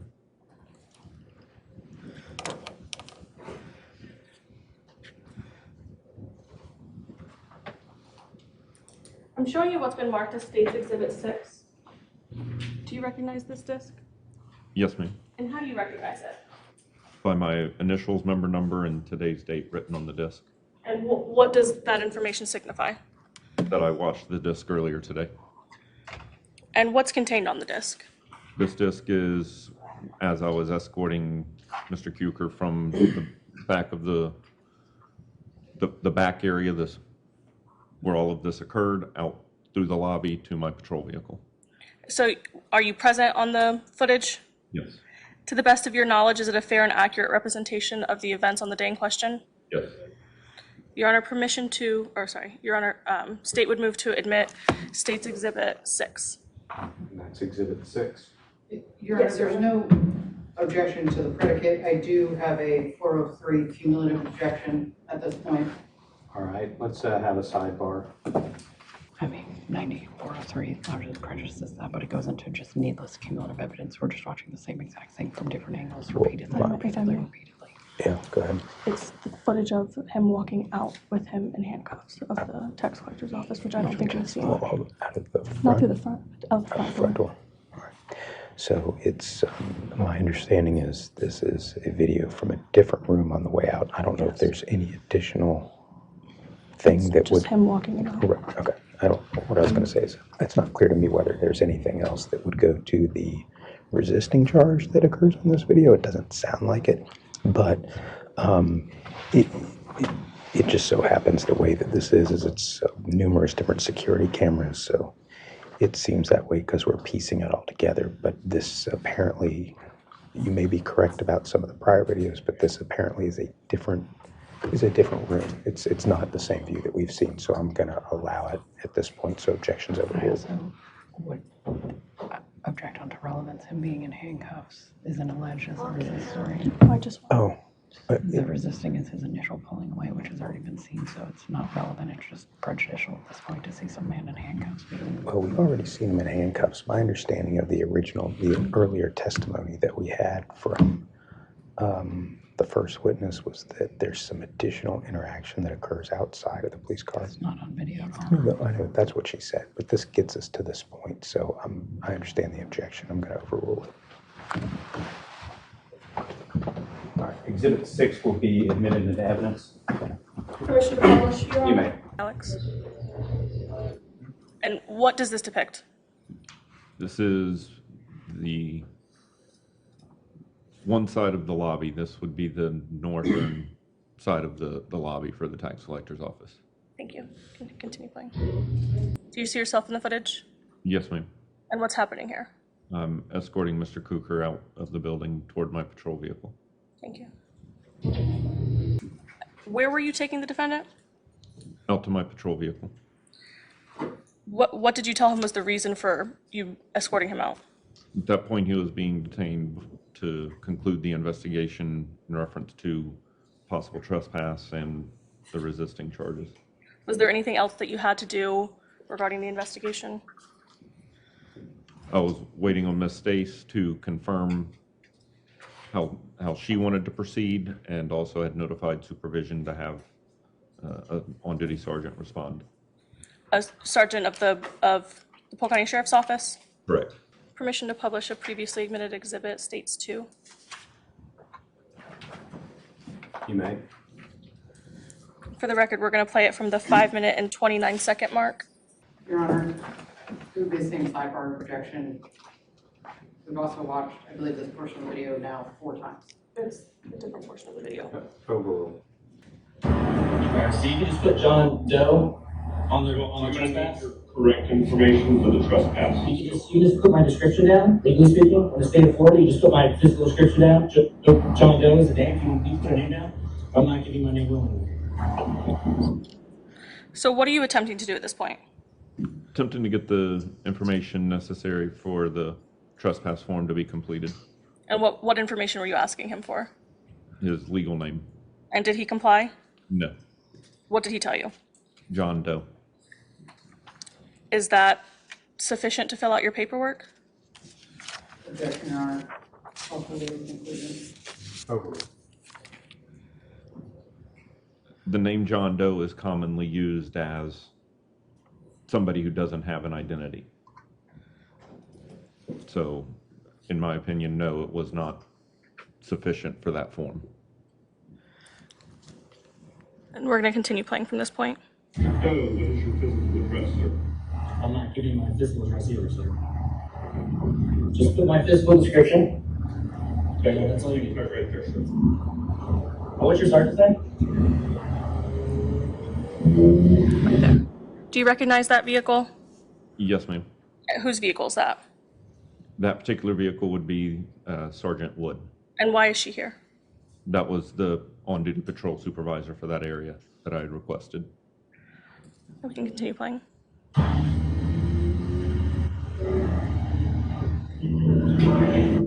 And what are you doing at this point? Well, you can play it a little bit more, sorry.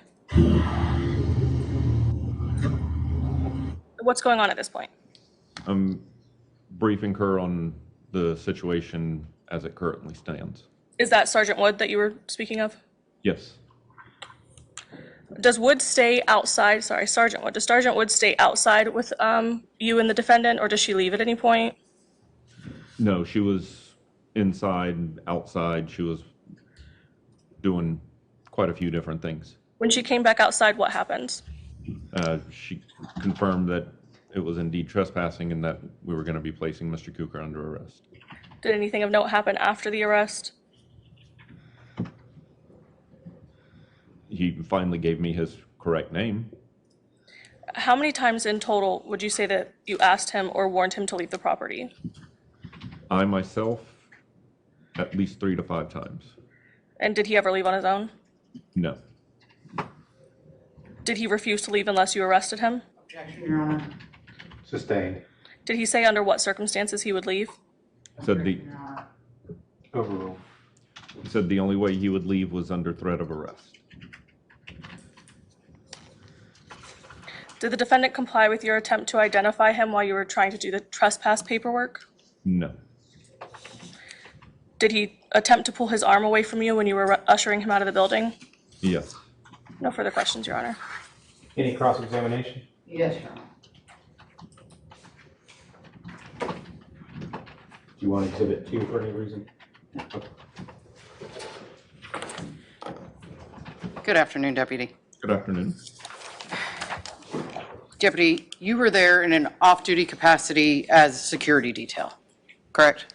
Yes. When you're there as security detail, you're essentially, as we see, you sit in a set area and are there in case there is some sort of issue, correct? Yes and no. Okay, do you secure and patrol the hallways to make sure people don't go places? I patrol the building as well as the parking lot, as well as the lobby, And is that just for what purpose? to ensure there's no disturbances and try to deter any issues. And when you were called back to where Miss Stace was, you elicited from her if she wanted to have Mr. Cougar trespass, correct? Only after she asked me to remove him from the building. She asked you to escort him to the lobby, as we just watched. Is that correct? Objection testifying. Overruled. She asked me to escort him out. She did not tell you at the time that you physically grabbed Mr. Cougar that she was going to trespass him, correct? At that time, no. And as an officer, you say you work there every other week, roughly? At the tax collector's office, yes. Is there any signage restricting access to any area that you saw Mr. Cougar enter?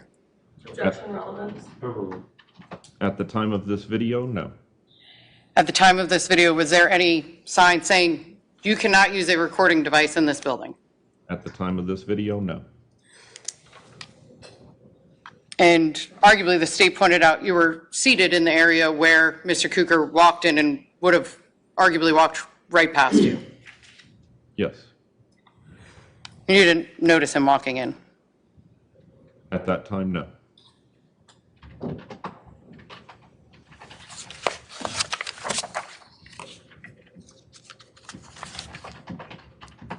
And Ms. Stace, when you asked her, do you want Mr. Cougar trespass, she stated, I need to see if I have authority. Is that correct? Overruled. I believe she said, give me a minute. Would it refresh your recollection to rewatch what Ms. Stace said? Sure. How you doing, sir? Oh, all right. Good, how are you? Can I get your name and badge number? Montalbano, 603. Thank you, I'm gonna appreciate ask it. you to remove, not him, okay? So we need you to step back into the lobby so you can report out now. I'm not recording where this public, right? That's Officer? right. Well, this area really isn't public. This is testing.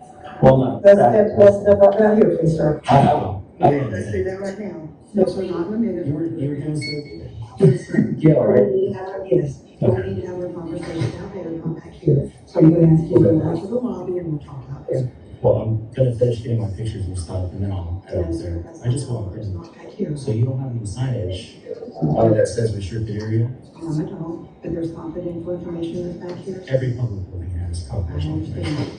So we have people back here testing right now, so I'm we not- don't think I'm not it's from confidential. religion. I'm not from- Which can be distracting to them and trying The to. only reason I'm still here is because you came out and talked to me, which I'm okay with. You can talk to me, that's fine. Well, we're gonna talk out here, so we're not distracting them, Well, and you're not. allowed to record back Respectfully, here. I'm not going to follow your Okay, directives. please escort him. Okay. Okay, let's go, sir. Are you escorting me out, sir? I'm escorting, would you like to trespass from the property? I will follow up with you on that just a minute. Because I'm not breaking the law or anything, so Let's go, sir. don't touch me. Sir, don't touch me. Let's go, sir. Why are you touching me? Because. Is that a lawful order? Is So at that time, she just said she needs to follow up. She said she would follow up with me in a minute. Okay. But at that point, she did not tell you to trespass him. She just asked for you to escort him to the front. Well, at that point, he had been asked to leave that area and had not done it. So yes, he was escorted to the front. No further questions, Your Honor. Any redirect? Yes, Your Honor. Is there any issue with someone filming in the lobby? Not at all. Your Honor, outside of the scope. Sustained. Next question. No further questions, Your Honor. Thank you. Deputy, you want to step back outside?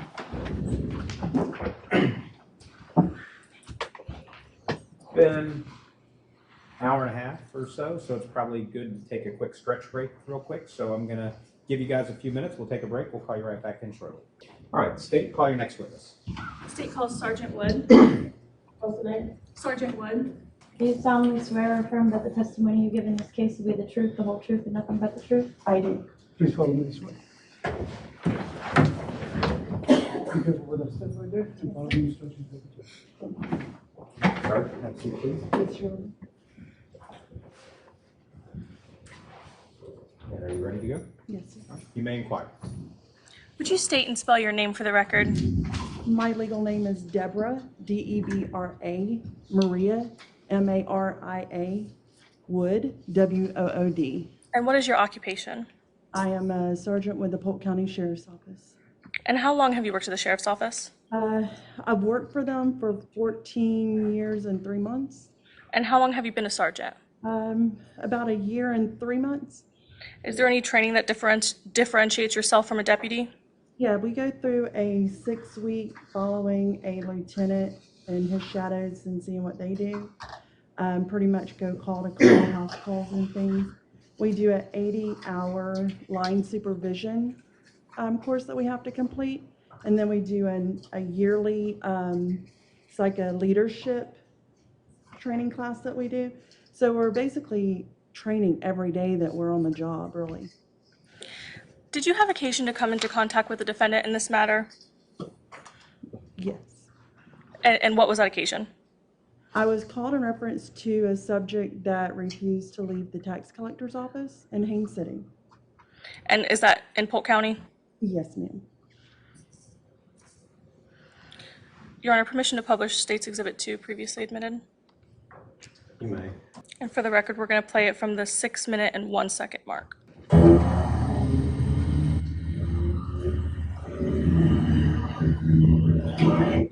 Can you identify the person that stepped out of that vehicle? That is me. And what's happening at this time? At this point, I just arrived on scene, and this is Deputy Montalbano, and I pull up where they are standing in front, like to the northern side of the building, not front, and I pulled up and made contact with him at that location there, and he starts telling me what he has. Thank you. We'll continue playing from this point.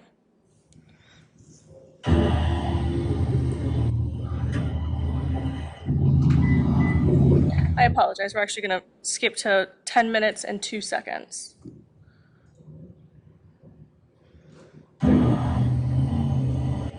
You have been asked to remove yourself from the property. Well, I'm not now. Well, I'm not filming with you. Asked for you to be trespassed. So at this point, you're no longer legally allowed to be at this property. So am I officially trespassed? You are officially Okay. Am I gonna get like? At this point, does the defendant have the right to remain on the property? Well, when I was at this point here, I had met with Montalbano, and he had told me that he has been trespassed. When I met with Montalbano and the subject in the front, my job is to get the whole story. I can't just get the story from right here. So at this point where I was at with him, I did advise him that he was trespassed. And then if you watch the video, or if my next step is I make contact with the manager inside. So that's going to be my next question. Sorry to Okay. interrupt you. So you don't remain outside with the defendant? No, ma'am. And when you go inside, what are you doing? I went straight to meet with the manager while Montalbano and the subject stayed outside. Do you remember the manager's name? Can I look at my report? Would that help you refresh your recollection? Yes. Your Honor, may she? I'm gonna object. You're objecting. Overruled. Is it Stacy? Officer Manager Stacy? We just correct Wait a minute. sorry. Hold on to that thought, okay? Just 1 second, sorry. Only object. Hold on, we're waiting on. Oh, sorry. Sorry, I just go. Only objecting because defense doesn't have a copy of her report. I have no report. Yeah. She's the affiant at all. So that was the only reason I objected. Stop. Ladies and gentlemen of the jury, I'm going to ask you, we're going to take a brief recess. I'm going to ask you to step outside, please. All right, please. The issue was they were asking to effectively limine out any questions to Sergeant Wood as to whether she made an arrest for trespass after warning, or was it more than that, or that there be any questions as to whether, if you want to state more clearly what your motion is. The motion would be based on the report. It does state that he was arrested for trespass after warning and resisting without violence. But the information is trespass, occupied structure, or conveyance. I don't foresee why Sergeant Wood would be testifying to that. Obviously, us within this courtroom understand a sergeant can make an arrest, a state attorney can make a charging decision. Right. I would just ask that. But there is in the information, I understand you're talking about the actual charge, Correct. but in the elements as listed in the information after being warned as part of it. Which I believe it is legally insufficient based on what an actual trespass warning would be. I think the other issue is that the personal knowledge, because he was, based on the testimony we've heard, nobody asked him to be trespassed at that point. The exact testimony from the officer, from Ms. Stace, was, I guess my concern now is I'm going into testimony with it. Well, let's do this. State, do you have any intention to ask any questions of this particular witness about anything regarding a warning? Unless I do plan on playing footage for her. Well, the videos are in evidence, so whatever's on the videos is on the video. The video's already in evidence, No, so there's nothing that can be done. Right, so is there any questions other than what you're playing on the video that you intend to ask this witness about the warning issue? About the warning issue, I don't believe so. I mean, I would still be able to ask whether he was placed under arrest, but just not for trespass without warning or with warning portion. I mean, that's what the motion is, so I'm asking you what you intend to ask. Yeah, I guess the question would be, was he placed under arrest? All right. I'm also just clarifying, because now we have. Well, yeah, we're going to deal with that. We're going to deal with that in a second. We don't have a jury in here. Yeah, but, I would object yeah. to. Let's do this. Hey, Mr. Earhart's here now. We're not all sitting at this table, right? No, I'm just. Mr. Schiller, actually, what I'd prefer that you do is sit there. And the reason I say that is, having not been introduced to the jury during jury selection, I don't know if maybe they know you or don't know you. I wouldn't guess so, but to avoid the potentiality of someone being familiar with you and they walk in and now you're sitting at counsel table, I want to avoid that. So you're certainly free to be in here and consult as needed, but if you want to stay in the pews, that's fine. Yes, sir. When I say consult as needed, let's do it outside the presence of the jury. Yes, All sir. right. I was just talking with them while the jury was out. Okay. I had no intention to remain. So. Okay. You want to hang out and do some stuff? No. All right. All right, we'll bring the jury back in. Motion granted to the extent that was stipulated to by the state that they don't intend to ask any questions of this witness as to warning, other than what's going to be played on the video. Agreed. Thank you, Your Honor. Sergeant Wood, I think where we left off was I asked you, what did you go inside to do?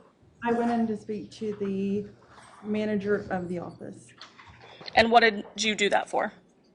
To get her viewpoint of what happened so she could tell me exactly what happened that she had to deal with.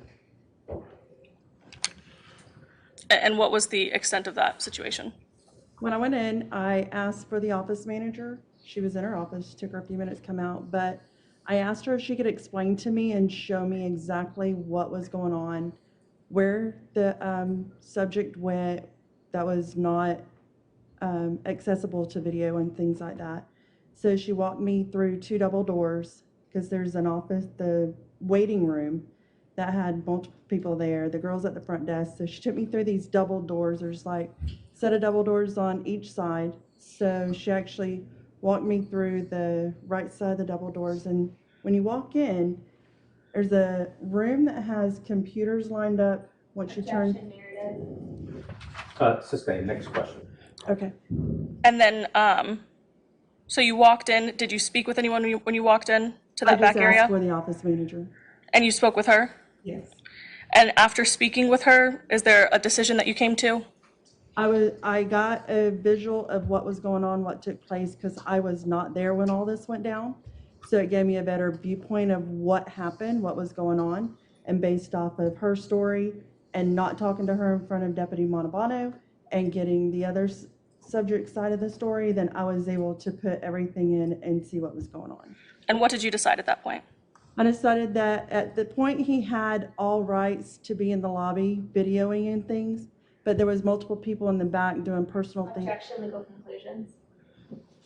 Sustained. What did you decide to do at that point? At that time, I decided that he was making the right decision of making an arrest of trespassing. So he was arrested after that point? Yes, I did advise. I walked out front, talked to Montalbano, and immediately he was placed in cuffs. Did anything of note happen after he was placed under arrest? He had a body camera on. He had his phone.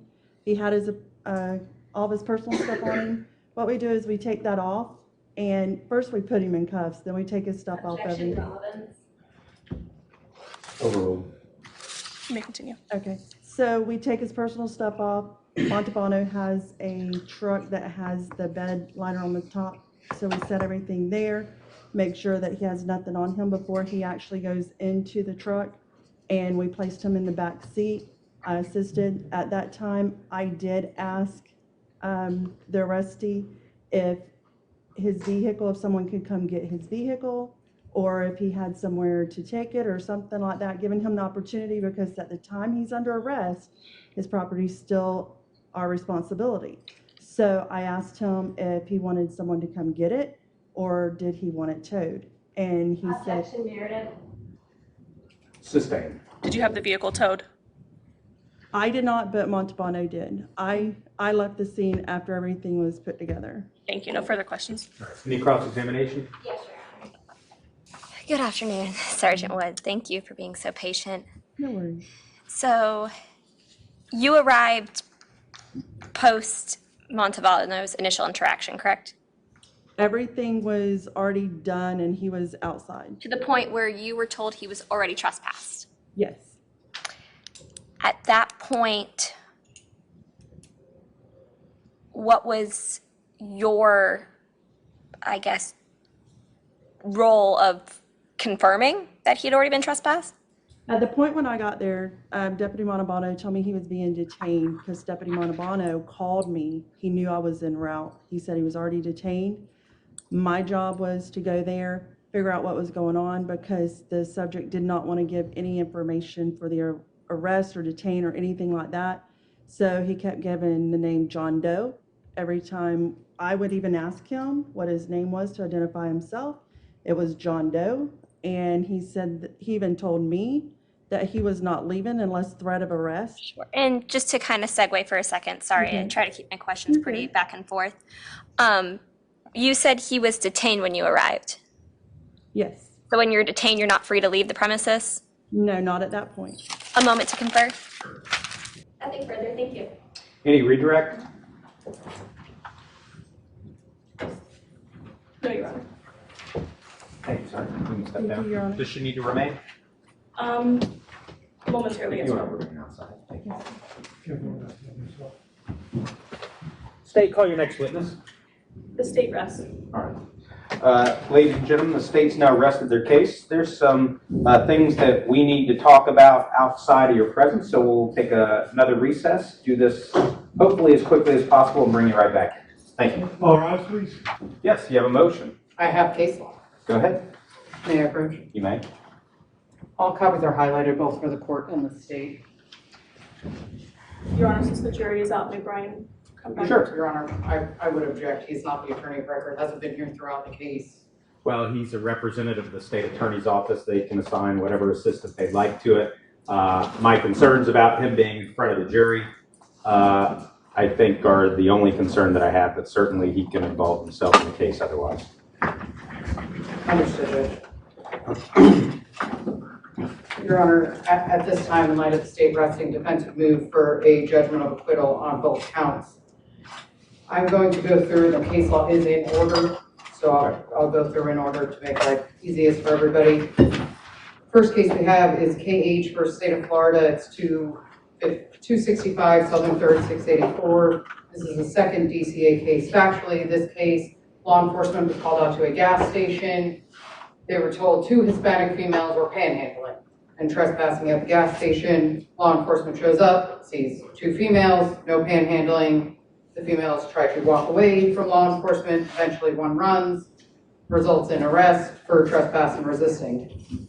The lower court was reversed on this for a multitude of issues. To point out, in order to sustain a resisting without violence charge, law enforcement must be executing a lawful duty. Within our case at hand, there has been no evidence of a prior warning whatsoever. What was told and what was very clearly stated by Ms. Stace, by Deputy Montalbano, was that please escort him. Deputy Montalbano then attempted to elicit a trespass from Ms. Stace, which he stated, I need a minute.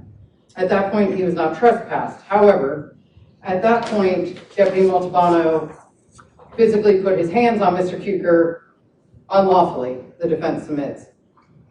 He placed his hands on him, therefore detaining him.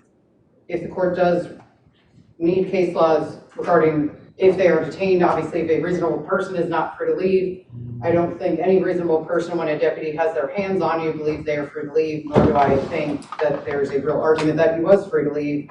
And in fact, Deputy Wood, as well as Ms. Stace, testified that when she went out there to just give the trespass warning, he was detained in a police car. He couldn't have left if he wanted to. In fact, if he had left, I would assume that he would be charged with escape. Now, for a valid trespass, in absence of a prior warning by communication or posting, well, we've heard that there was no communication of a trespass warning until Mr. Kuker's already being detained. He's already detained, and then a warning is allegedly given. Now, and we've heard from every single witness that there's no posting. There's no posting whatsoever. None of them are restricted areas you can walk freely through. There's no posting regarding videotaping. There's no posting regarding you going into that area. In fact, Deputy Montalbano, his exact words were, not at that time, which leads me to believe at this time, the tax collector's office has maybe rectified that issue. Now, a law enforcement under a valid trespass warning per the case law can only initiate a consensual encounter.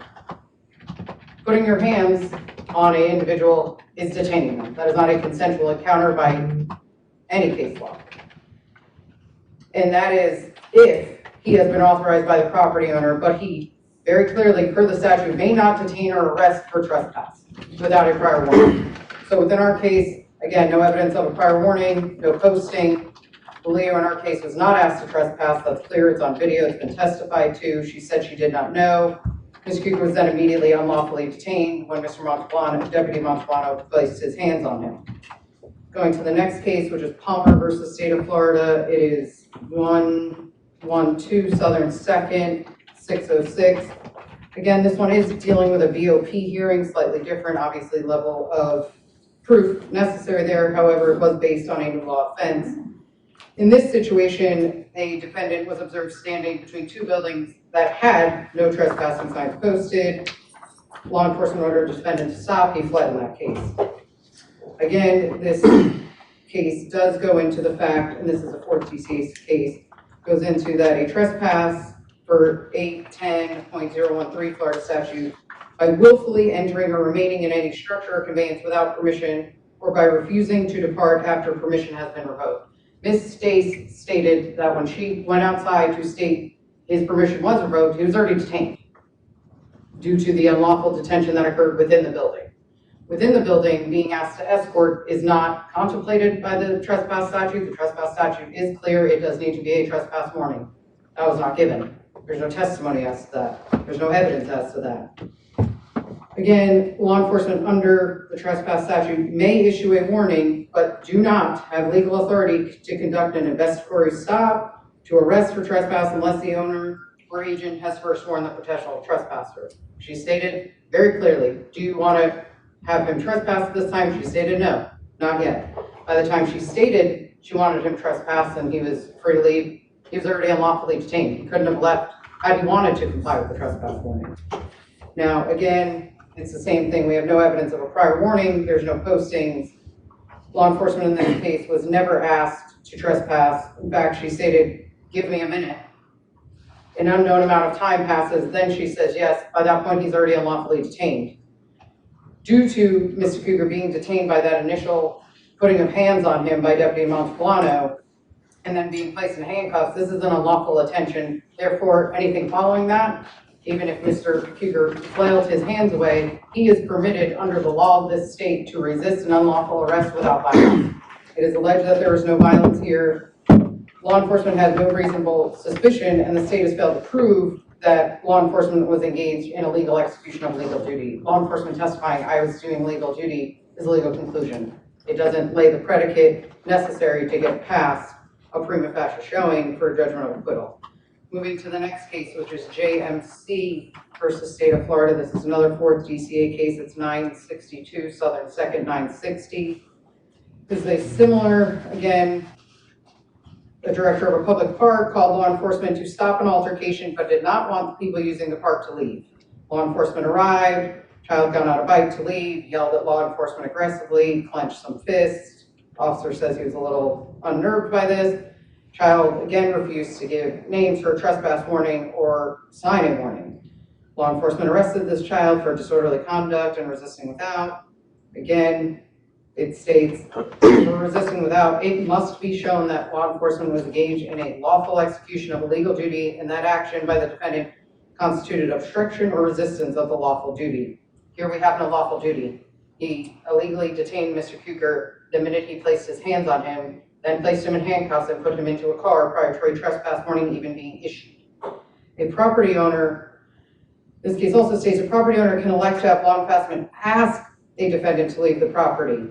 However, this does not affect the defendant's right to leave without interference.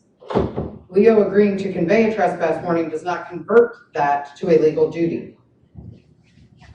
Again, law enforcement is not allowed to detain somebody based on a trespass warning across multiple courts and statutorily. Again, the initial contact, Ms. Gail did not ask for a trespass warning. She just asked that he be escorted out. That states right there within that case that even a property owner asking somebody to leave does not turn that into a legal duty. It does not magically, there's not a magical wand that comes along with those words to turn that into that.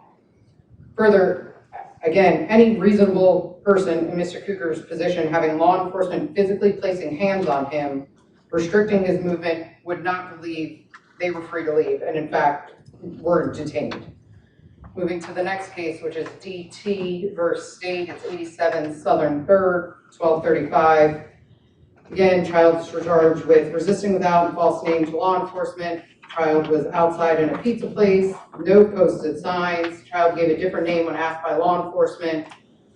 Another law enforcement showed up during this interaction with the child. Secondary law enforcement happened to, pure happenstance, know the child's name. The holding within this case, again, law enforcement asking for children's name during a consensual encounter, therefore no false ID. And the part of bringing this up to the court is that while he's not charged with that, you know, it seemed to have been sort of argued that by Mr. Cougar saying John Doe, that somehow is resisting. But this case states what should have been a consensual encounter, even though it wasn't a legal detainment, Mr. Cougar would have been well within his rights to say John Doe. In the above, absent a prior warning or by communication or posting, same as our case, law enforcement may only initiate a consensual encounter to issue a trespass warning if he has been authorized to do so by the property owner, but he may not detain or arrest for trespass. Deputy Montalbano immediately detained Mr. Cougar prior to anybody even asking for a warning. That is in violation. That therefore is not a lawful duty. The rest of it, there's no lawful duty on the trespass, which negates the resisting. In that case, that was overturned. He couldn't have been convicted for the trespass. Again, judges does come down that there's no postings according with the trespass statute. There's no postings at all. There's no postings regarding recording. There were no postings in anywhere stating you can't be in this area. The focus then came to, well, he can't be in the testing room. Well, we also have video he was not within the testing room. The deputy here had no legal authority under the trespass statute to detain Mr. Cougar. That was an unlawful act. It was an unlawful detention, and therefore it does negate, number one, the trespass because there was no warning, and two, it negates the resisting without because he was not in the execution of a lawful duty whatsoever at that point.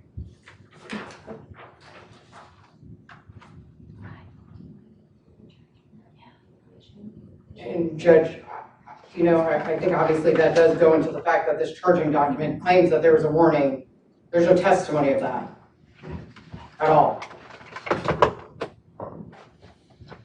I have a question. Sure.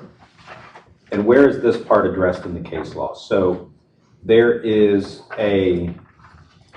and maybe the state can tell me their theory of the case, but we're kind of talking about a couple of different things, or potentially a couple of different things, where we have the interaction in the back portion of this building, where from the video and the testimony, it's clear that a representative of the Polk County Tax Collector's Office has asked him to leave, and has asked him to leave a number of times, and then ultimately asked the deputy to escort him out.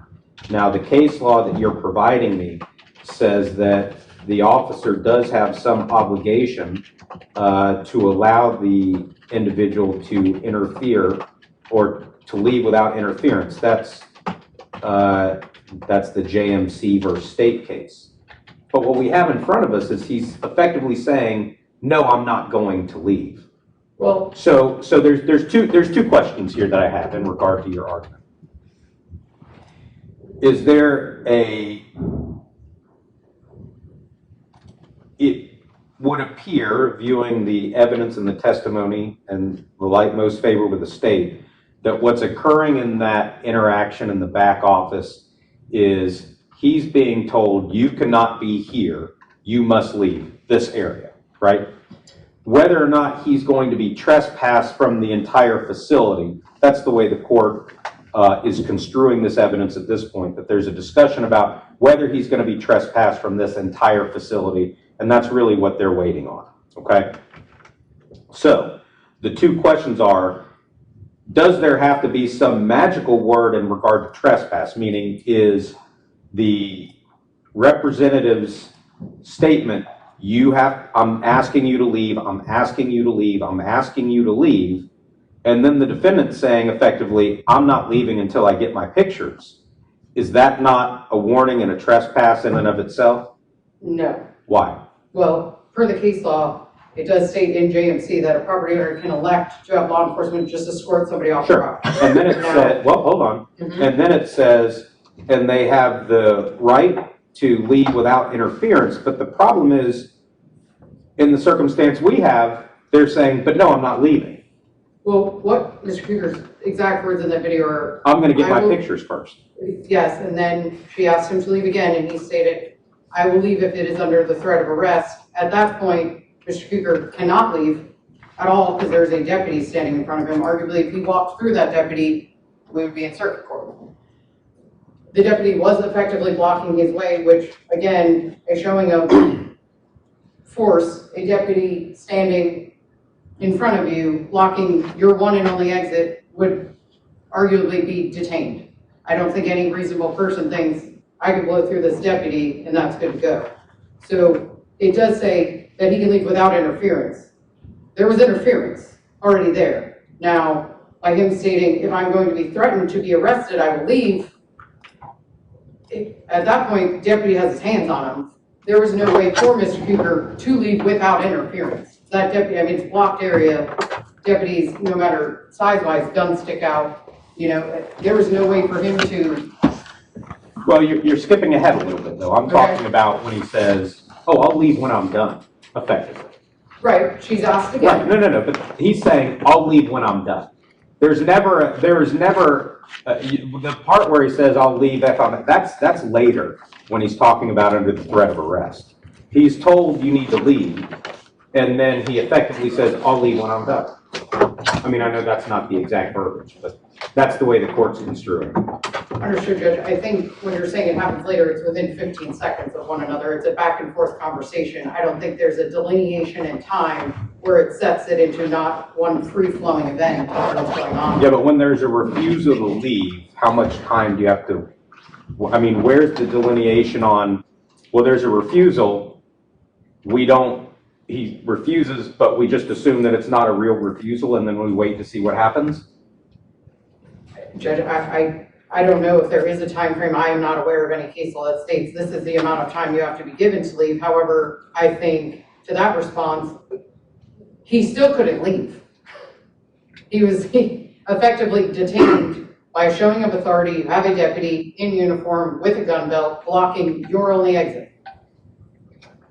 There's no way, whether words or not, had he said nothing and walked a step toward that deputy, that could have been taken as a assault on a law enforcement officer.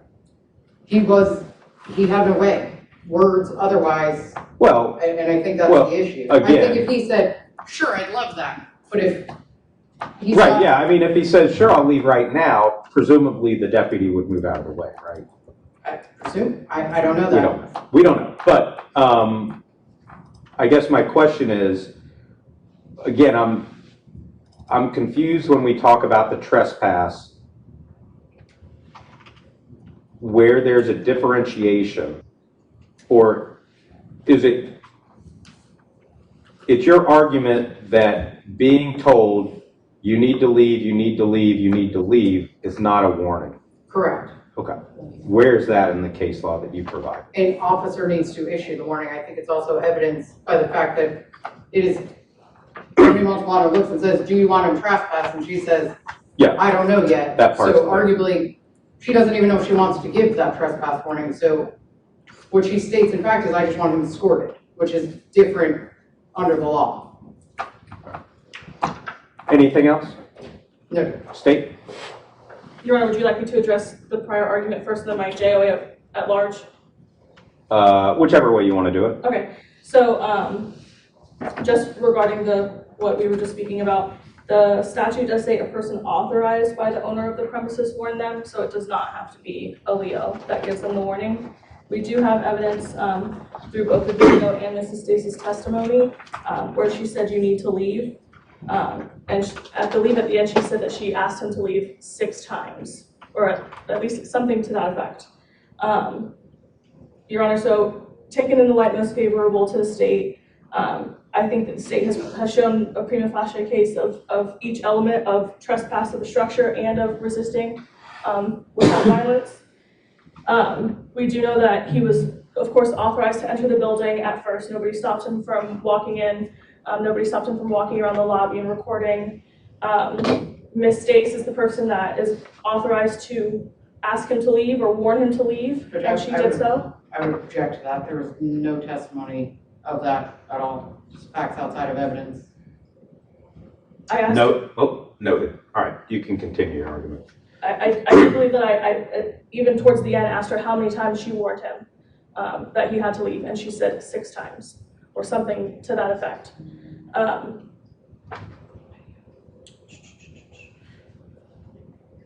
And then obviously we have it from Montalbano and from Stace that the defendant refused to leave. We also have it on several different exhibits.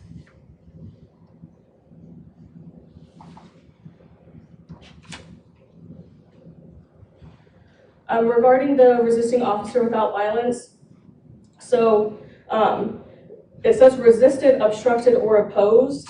I mean, resisted is in the light most favorable to the state in which we're taking the evidence. Montalbano stated that he did pull his arm away.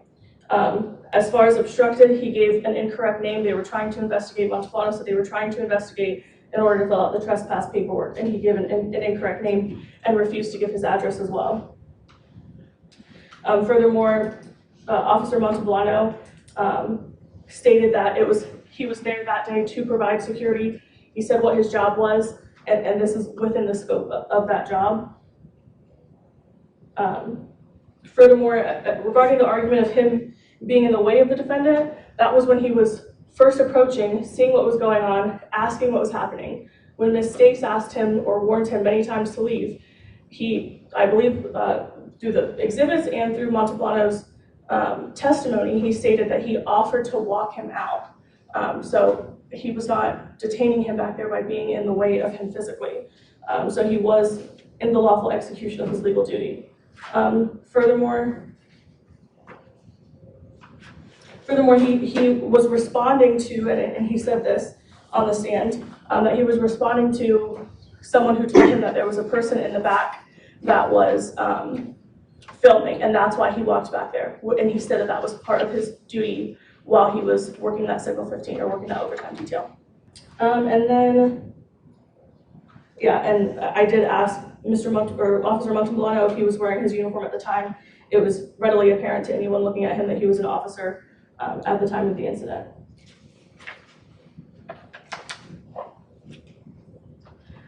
And that's it, Your Honor. Yes. If I may just provide, it's just brief case law regarding what could qualify as being detained. The highlighted portion, I believe it's on page 3. And that's just for clarification. It says KO v. State 267 7 3rd 427. Does say contact with police rises to the level of detention when, in the view of all circumstances surrounding the incident, a reasonable person would have been believed that he was not free to leave. Factors that might indicate a seizure include threatening presence of several officers, the display of a weapon by an officer, some physical touching of a person, of the citizen, or the use of language or tone indicating the compliance with an officer's request. Again, he's blocking the area. There is very clearly a physical touching, and his tone is, "You're going to leave now." All right. May I, Your Honor? Well, no, I have some other questions. Listen, he's clearly detained very shortly after the interaction in the back room, right? When the officer begins to escort him, he's clearly detained at that point and every point after that, okay? However,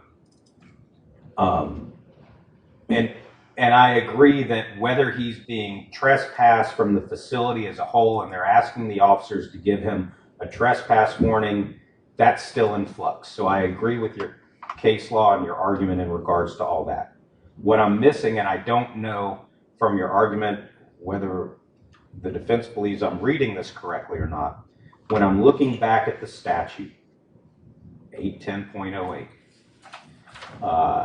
and I will summarize here, whoever willfully enters or remains in any structure or conveyance after having been warned refuses to depart, right? That's what we're talking about. He refuses to depart. So there's an interaction in a back room where he is told, you need to leave this area. And he says no, right? Why is that not a trespass? And what in your case law tells me that that's not a trespass? Well, first and foremost, he's not being trespassed from the entire building. So the charge is trespass of a structure. So it would fail on that point to be You mean it can't, it's either the whole structure or none of it? That is how the state has charged it, yes, Your Honor. I mean, Explain I that didn't to make me. the charging decision. I think the case law, to your point, and about what goes onto that is the first case of KAB State where it says for a valid trespass and absent a warning, Leo may only initiate a consensual encounter. That first encounter would have been the consensual encounter. It is clear from the evidence that she asked, the deputy asked Ms. Stace, do you want him to be trespassed, meaning a trespass warning? She said no, and therefore he had not been warned at that point, because she made it clear she didn't want to do that.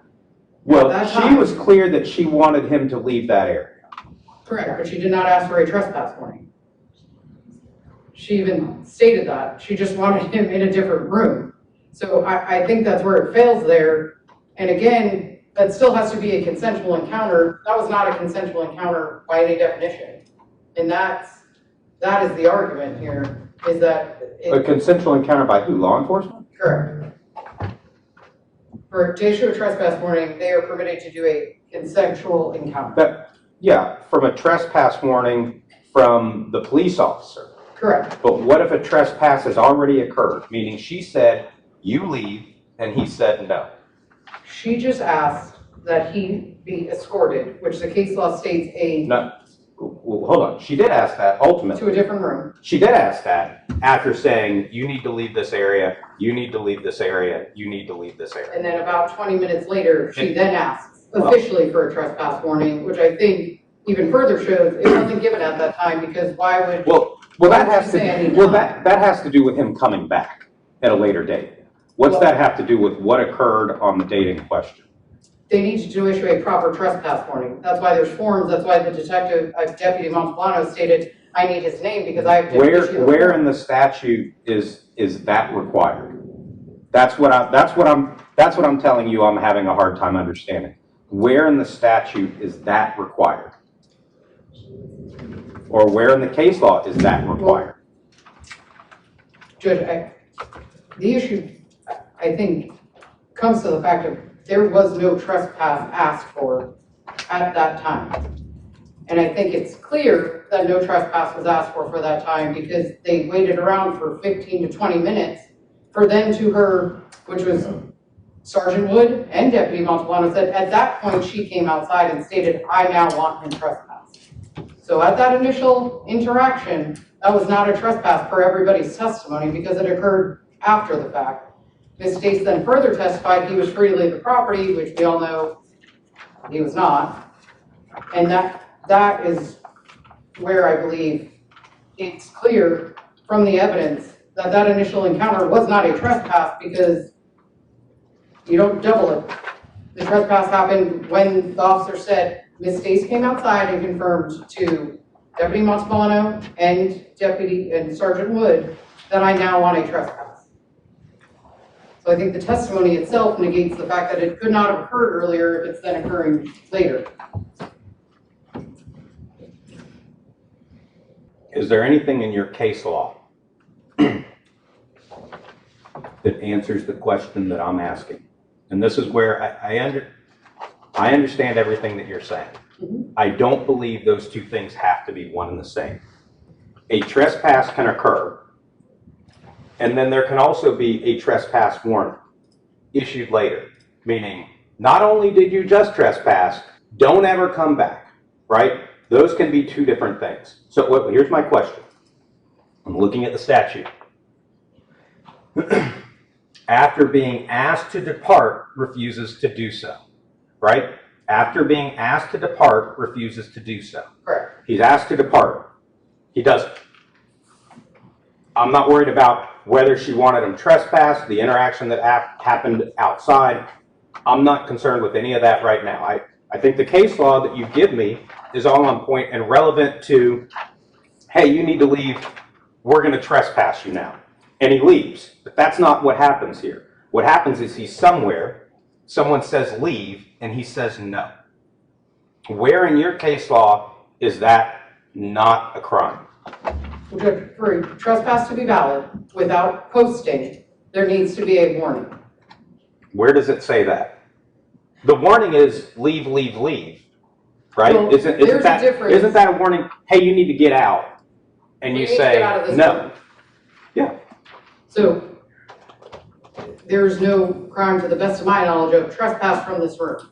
Also, there's a difference of me saying, if you told me you have to leave this courtroom right now. So that doesn't mean I can't come back. That does not mean I was actually trespassed.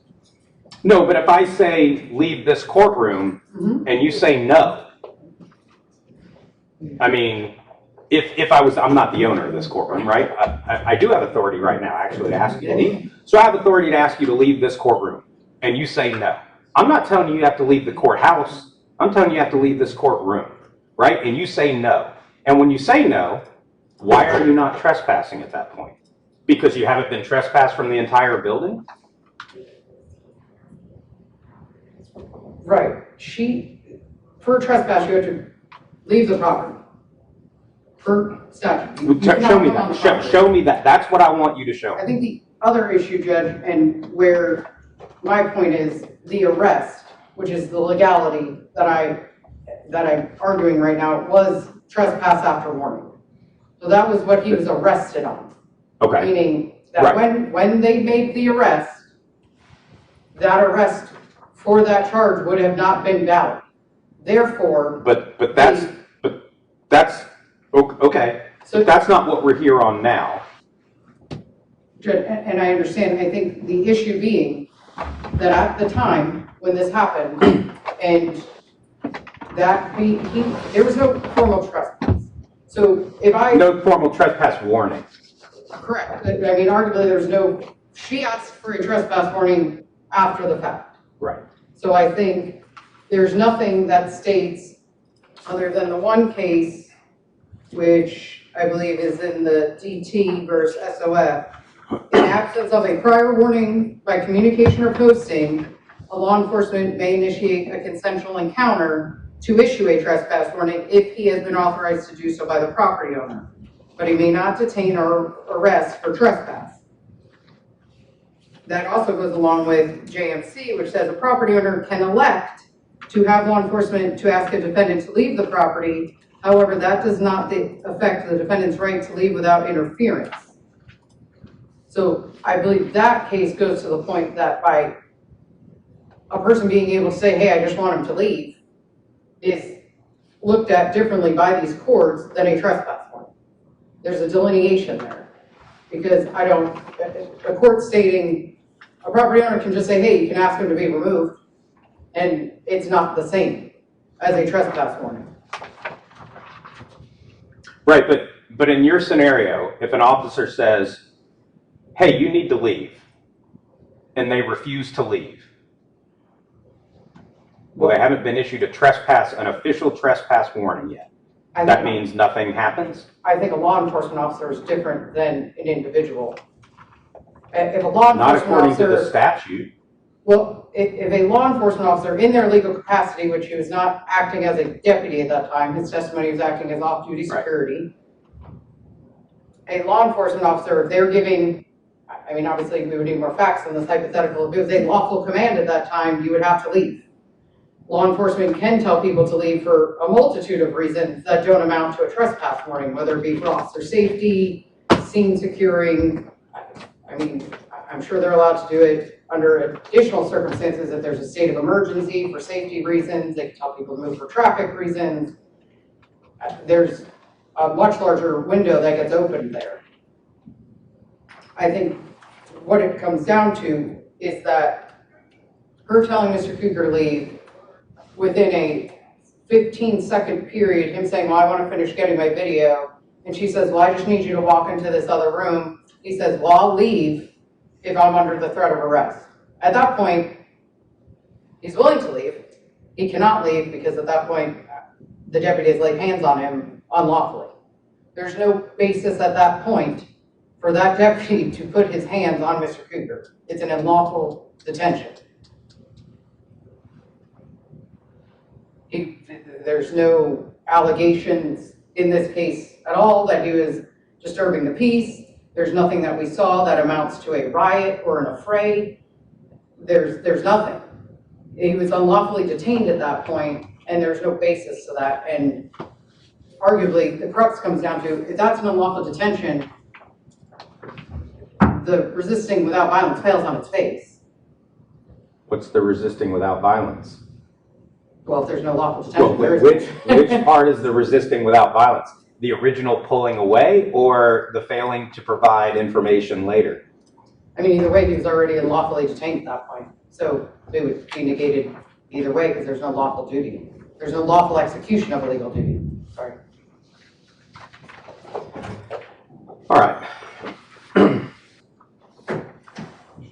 I believe the case law that you provided is accurate as it pertains to providing a trespass warning or finding someone on property and detaining them in order to give them a trespass warning, asking their name to give them a trespass warning, all of those things. The officer did not arrest this person for trespass right away, right? They didn't. Well, no, they didn't. He was detained. I'm not arguing that. Okay. But what happened in the back of the library clearly was a person authorized to give this instruction, told him numerous times to depart, and he refused to do so. That in itself is trespassing. If the officer at that point said, I'm placing you under arrest for trespass, and he pulled away, we'd have a resisting. If the officer was arresting him for that, but he didn't, he detained him in order to determine whether he was going to be trespassed from the entire structure. In that regard, based on the case law you provided, I agree that he doesn't have the right to detain him for that purpose. So I'm going to grant the JOA as to count 2, resisting officer without violence. As to count 1, I'm finding that in viewing the testimony and the evidence in the light most favorable to the state, that there is a trespass, and I'll allow that to proceed. Do you intend to call any witnesses? No, Your Honor, we can rest when the jury comes back. All right, well, let me do this real quick. Mr. Cooker, raise your right hand, please. You swear affirm any testimony you give in this case will be the truth, the whole truth, and nothing but the truth? Yes, sir. Thank you. You can put your hand down. State your name. Zachary Cougar. All right, I'm going to read a couple of quick instructions to you, okay? These have to do with whether or not you'll be testifying or not. If you made a choice, let me get to these. If you made a choice not to testify, here's the instruction that I would read to the jury, okay? The Constitution requires the state to prove its accusations against the defendant. It is not necessary for the defendant to disprove anything, nor is the defendant required to prove his innocence. It is up to the state to prove the defendant's guilt by evidence. The defendant exercised a fundamental right by choosing not to be a witness in this case. You must not view this as an admission of guilt or be influenced in any way by his decision. No juror should ever be concerned that the defendant did or did not take the witness stand to give testimony in this case. That's what I would read. If you do decide to testify, I'm going to tell them that they are to consider your testimony the same as they would as any other witness that testified today. Based on those instructions, you have any questions? No, Your Honor. Also, I need to warn you that if you do choose to testify, I know your attorney's already told me you don't want to, but or that you're not going to, whether you want to or not may be a different question, but that you're not going to. I also need to warn you that if you did, certainly you'd be subject to cross-examination by the state attorney. I don't know whether you have any prior convictions, felony convictions or misdemeanor crimes of dishonesty, but if you did have those, also those could be used to impeach your credibility before the jury. So with those things in mind, have you had an appropriate time to talk to your attorney about the decision on whether or not you want to testify? Yes, Your Honor. All right. And with that in mind, is it your choice based on the advice of your counsel, is it your decision not to testify in this case? Yes, Your Honor. All right. Thank you. Well, then you'll rest. Before we bring them in, let's go ahead and go over these jury instructions very quickly. Your Honor. Yes. May I dismiss my witnesses? Yes. So we need to change like the statement of the charge. 3.2 needs to say has been accused of the crime of trespass. It needs to match the amended information. Your Honor, mine does match the amended. I don't have a 3.2 from you. I only have a 3.7 and beyond. I don't have a 3.1 or, oh wait, are they just way out of order? It might be. I didn't see a 3.2 or 3.1. I don't have those from I you. might have assumed those were up with the initial ones. Yeah, I do. I have them in theirs. Yes. But that's what I'm saying. So Oh, they have it, you okay. don't. I need to change that because the statement of the charge now is wrong. It needs to say, Zachary William Cooker, the defendant in this case, who's been accused of the crime of trespass. It needs to match this amended information. So trespass in an occupied structure or conveyance. Does the defense wish to present any evidence at this time? No, Your Honor, defense and rest. Both the state and the defendant have now rested their case. The attorneys will now present their final arguments. Please remember that what the attorneys say is not evidence or your instruction on the law.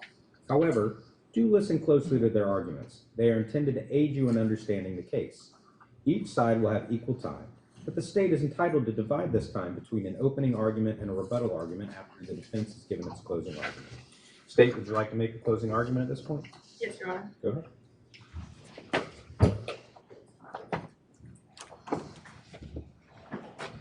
Ladies and gentlemen, I'm going to ask you to cast your mind back to this morning when we were doing jury selection, when I asked you if you would be okay with convicting someone who was going 27 and a 25 if the state proved beyond a reasonable doubt that they were guilty of that. Each and every one of you said that you would. I'd like you to remember that now. In your opinion, this case might not be egregious or heinous or horrible, but at the end of the day, he did it. He was asked to leave. He didn't leave. The court is going to instruct you on the law in the case. One of the things he's going to tell you to do is to use your own common sense. I guess we'll leave it here. Is to use your own common sense when answering the questions that you see on the verdict form. Common sense tells you he did it, he was asked to leave, he didn't, he's guilty. So as to element one, you'll have to prove all three beyond a reasonable doubt. Did he enter when he was authorized to enter? Yeah, he could enter the building. Anyone could enter the building. A person authorized by the owner of the premises warned him to depart. Gail warned him, Montalbano warned him. You all saw the video, you heard the testimony. Use your common sense. You know he was warned that he has to leave. We got 1, 2, and the last one, he refused to depart. Did you hear him refuse to depart in the videos? The state says yes. And we say that that's common sense, that he refused to depart. Every witness said he refused to depart. And those are the only 3 questions that you have to answer yes to get to a guilty verdict. And that's what I'm going to ask you to do today. Thank you. Defense, would you like to make a closing argument? Yes, Your Honor.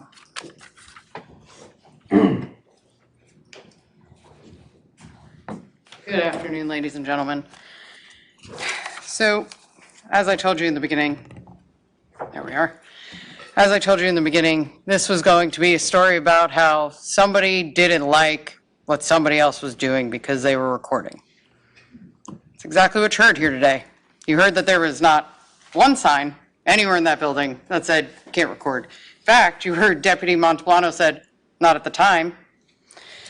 You then heard Ms. Stace say, no, there's no sign saying you can't go here, you can't go there. There's no restrictions whatsoever. None. 0. None that any person walking into that building would have ever seen because they didn't exist. Now, the state is telling you that Ms. Stace said that she wanted him out. That's not what Ms. Stace said. You heard the video. You heard it a multitude of times. And you have the right to hear it again if you wish to when you go to deliberate. What Ms. Stace said is, I want him out of this room because he can't record because I said so. Not because there's a rule, not because there's a law, because I don't like it. Well, unfortunately, not liking something is not against the law. Mr. Cougar was in a public building, a tax collector, a state paid for building. He was arguably, and like the state told you, absolutely allowed in there. Now, what you didn't hear looking at these the instructions and the elements of this charge of trespass in a structure or conveyance is a person authorized by the owner of the premises warned. Nobody testified. I submit to you that they were authorized to do that. When asked, do you want this person to testify? She said, I don't know, I need a minute. She never said, yes, I'm authorized. She, in fact, you watched her on the video, question herself and tell the cop, yeah, hold on. The state has submitted no evidence to you that she's authorized to do that.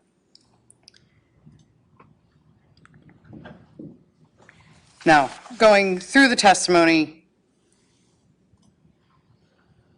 when Ms. Stace came over there, she said, you can't record. She then said right to Mr. Krieger, no, there's no sign that says you can't do that. He said, well, is there a sign saying I can't be here? She said, nope, no sign on that either. They then told you he walked into the testing area. Well, we all saw the video and he didn't walk into the testing area. He was standing outside of it answering Ms. Stace's questions. Ms. Stace called the law enforcement officer. Ms. Stace then told Mr. Krieger, don't talk to that officer, just talk to me. Now, I submit to you, when you look at this evidence and all the evidence, there's not a trespass here. He's in a state building, a county building, the tax collector's office that I can walk into, that any citizen can walk into. There's no signs. There's nothing. He wasn't in a restricted area. There's nobody here that testified to you, I am authorized. I am the authorized person to say you can't be here. The state has not proven this beyond a reasonable doubt. What happened here, like I told you in the beginning, and I stand by it, people didn't like what was happening, and they said, well, I don't like it, get out. It doesn't make it a trespass. That doesn't make her, because she doesn't like that he recorded in a public building, a basis. It doesn't authorize her to remove it. There's been no testimony to that. When you go into the back and you deliberate, you came in here with your common sense, and I asked you to take it into the back and use it. You can rewatch all of those videos. You could see what was said. You don't have to take my word for it. I ask you to return the only verdict supported by the evidence, and that's not guilty. Thank you. Any rebuttal? Yes, Your Honor.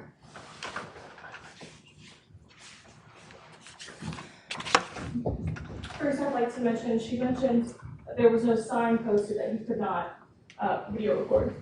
Nowhere in here does say there has to be a sign. It says warned. And the warning is by an authorized person. Authorized person is defined for you down there. Ms. Gail is an authorized person. Furthermore, you can review the entire footage on your own back there. You can review every video from start to finish if you'd like during your deliberations. You can count how many times she asked for him to leave. She even at first was giving him the option to just move. He declined that. Then she asked him to leave. He declined that. And then he was forced to be removed. Please keep your common sense when you go back there. Don't be confused or bogged down. Stick to this paperwork that the judge will give you and use your common sense when deliberating. Mrs. Stace's comment regarding getting back to the deputy was in regards to the paperwork, not in regards, at that point she had already asked him to leave. So at that point he's warned. She asked him to leave. The paperwork is irrelevant.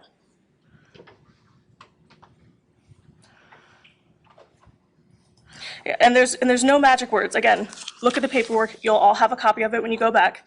Nowhere on it does it say you have to say, I am an authorized representative or agent of the person who owns the facility. You don't, I'm saying what it doesn't say. Overruled. So there are no magic words. It's the person who's representing the agency, and that, in this case, is Ms.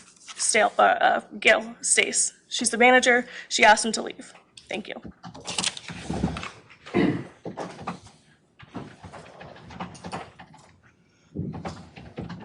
Members of the jury, I thank you for your attention during this trial. Please pay attention to the instructions I am about to give you. Zachary William Cooper, the defendant in this case, has been accused of the crime of trespass in a structure. To prove the crime of trespass in a structure, the state must prove the following three elements beyond a reasonable doubt.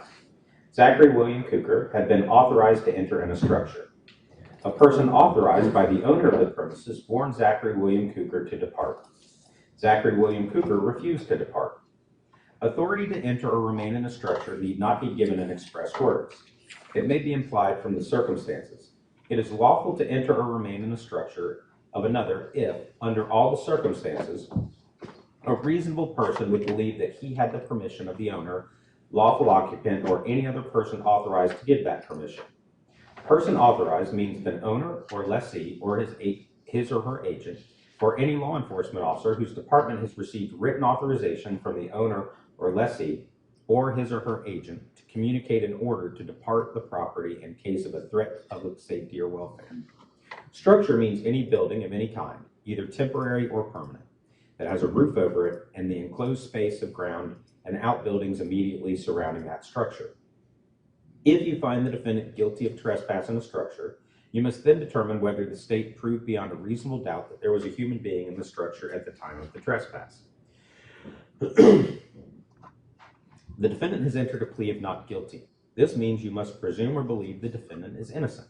The presumption stays with the defendant as to each material allegation and the information through each stage of the trial unless it has been overcome by the evidence to the exclusion of and beyond a reasonable doubt. To overcome the defendant's presumption of innocence, the state has the burden of proving the crime with which the defendant is charged was committed, and the defendant is the person who committed the crime. The defendant is not required to present evidence or prove anything. Whenever the words reasonable doubt are used, you must consider the following. Proof beyond a reasonable doubt does not mean proof beyond all doubt. A reasonable doubt is not a mere possible doubt, a speculative, imaginary, or forced doubt. Such a doubt must not influence you to return a verdict of not guilty if you have an abiding conviction of guilt. On the other hand, if, after carefully considering, comparing, and weighing all the evidence, there is not an abiding conviction of guilt, or if having a conviction, it is one which is not stable, but one which wavers and vacillates, then the charge is not proved beyond every reasonable doubt, and you must find the defendant not guilty because the doubt is reasonable. It is to the evidence introduced in this trial and to it alone that you are to look for that proof. A reasonable doubt as to the guilt of the defendant may arise from the evidence, conflict in the evidence, or the lack of evidence. If you have a reasonable doubt, you should find the defendant not guilty. If you have no reasonable doubt, you should find the defendant guilty. It is up to you to decide what evidence is reliable. You should use your common sense in deciding which is the best evidence and which evidence should not be relied upon in considering your verdict. You may find some of the evidence not reliable or less reliable than other evidence. You should consider how the witnesses acted as well as what they said. Some things you should consider are: 1. Did the witness seem to have an opportunity to see and know the things about which the witness testified? 2. Did the witness seem to have an accurate memory? 3. Was the witness honest and straightforward in answering the attorney's questions? 4. Did the witness have some interest in how the case should be decided? 5. Does the witness's testimony agree with the other testimony and other evidence in the case? Whether the state has met its burden of proof does not depend upon the number of witnesses it has called or upon the number of exhibits it has offered, but instead upon the nature and quality of the evidence presented. The fact that a witness is employed in law enforcement does not mean that his or her testimony deserves more or less consideration than that of any other witness. It is entirely proper for a lawyer to talk to a witness about what testimony the witness would give if called to the courtroom. The witness should not be discredited by talking to a lawyer about his or her testimony. You may rely upon your own conclusion about the credibility of any witness. A juror may believe or disbelieve all or any part of the evidence or the testimony of any witness. The Constitution requires the state to prove its accusations against the defendant. It is not necessary for the defendant to disprove anything, nor is the defendant required to prove his innocence. It is up to the state to prove the defendant's guilt by evidence. The defendant exercised a fundamental right by choosing not to be a witness in this case. You must not view this as an admission of guilt or be influenced in any way by his decision. No juror should ever be concerned that the defendant did or did not take the witness stand to give testimony in the case. There are some general rules that apply to your discussion. You must follow these rules in order to return a lawful verdict. You must follow the laws that is set out in these instructions. If you fail to follow the law, your verdict will be a miscarriage of justice. There is no reason for failing to follow the law in this case. All of us are depending upon you to make a wise and legal decision in this matter. That was 1. 2, this case must be decided only upon the evidence that you've heard from the testimony of the witnesses and have seen in the form of the exhibits and evidence and these instructions. 3, this case must not be decided for or against anyone because you feel sorry for anyone or are angry at anyone. 4, remember, the lawyers are not on trial. Your feelings about them should not influence your decision in this case. 5, your duty is to determine if the defendant has been proven guilty or not in accord with the law. It is the judge's job to determine a proper sentence if the defendant is found guilty. 6, whatever verdict you render must be unanimous. That is, each juror must agree to the same verdict. 7, your verdict should not be influenced by feelings of prejudice, bias, or sympathy. Your verdict must be based on the evidence and on the law contained in these instructions. Deciding a verdict is exclusively your job. I cannot participate in that decision in any way. Please disregard anything I may have said or done that made you think I preferred one verdict over another. You may find the defendant guilty as charged or not guilty. The verdict must be unanimous. That is, all of you must agree to the same verdict. Only one verdict may be returned as to each crime charged. The verdict must be in writing, and for your convenience, the necessary verdict form has been prepared for you. It is as follows. If you recall at the beginning when we talked about the style of the case, that's at the top. Verdict. We, the jury, find as follows. The count 1 is charged in the eminent information. There's a number of options. A, the defendant is guilty of trespass in a structure or conveyance. If you make that finding, there's another question that you need to answer. Either 1, there was a human being in the structure or conveyance at the time of the trespass, or 2, there was not a human being in the structure or conveyance at the time of trespass. Or your finding would be B, the defendant is not guilty. And then there's a section for the foreperson to print their name and sign their name and fill in the date. In just a few moments, you'll be taken to the jury room by the bailiff.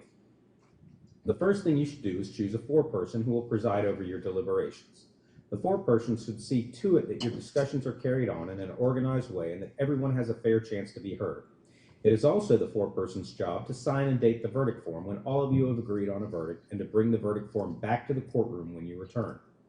During deliberations, jurors must communicate about the case only with one another and only when all jurors are present in the jury room.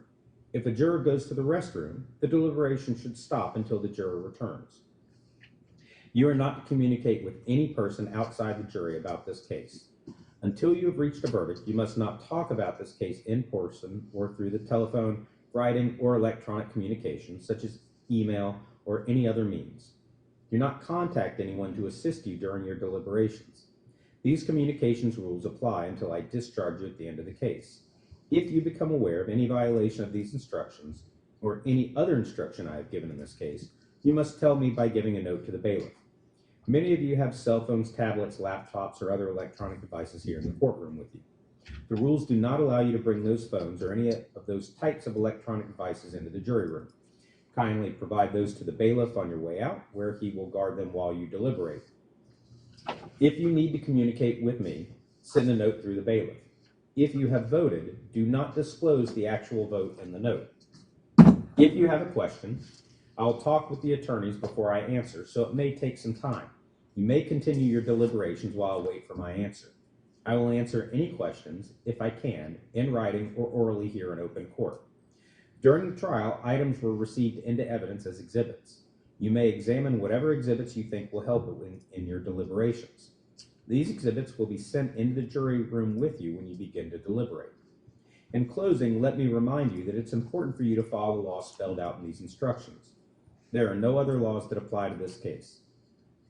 Even if you do not like the laws that must be applied, you must use them. For more than 2 centuries, we have lived by the Constitution and the law. No juror has the right to violate rules we all share.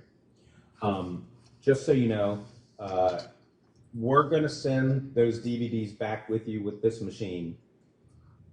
I wish, normally when you put the DVD, it just pops up. It doesn't appear like that's happening here. You all watched it work. I'm hopeful or assume that maybe there's someone that can play those videos from this computer. We're all fairly literate at this point. However, what I will tell you is a couple things. If for any reason you want to watch these videos, you can't get it to work, you're having trouble, let us know. We'll have someone up here who can instruct you on the use of the machine if you're having trouble with it. Having said that also, this particular computer that's going back to the jury room with you doesn't have any other programs on it. It's a pretty clean machine other than what we're using it for here. Currently, it doesn't have access to the internet. I'm sure if someone really knew what they were doing, they might be able to change that, but don't. I'm ordering you, the only purpose for this screen and that computer going back to the jury room is so that you can utilize it to watch the videos that are in evidence. You're not to use it for any other purpose. So, at this time, I'm about to excuse the jurors. However, Miss Ott will not be joining you to deliberate. She didn't do anything wrong. We have an alternate in every case. That happened to be her. So you are going to be free to begin your deliberations as soon as you leave. Before I excuse the jury, anything else we need to address? Nothing Defense? from the defense. State? Not in front of the jury, but We're in sidebar? yes, Your All Honor. right.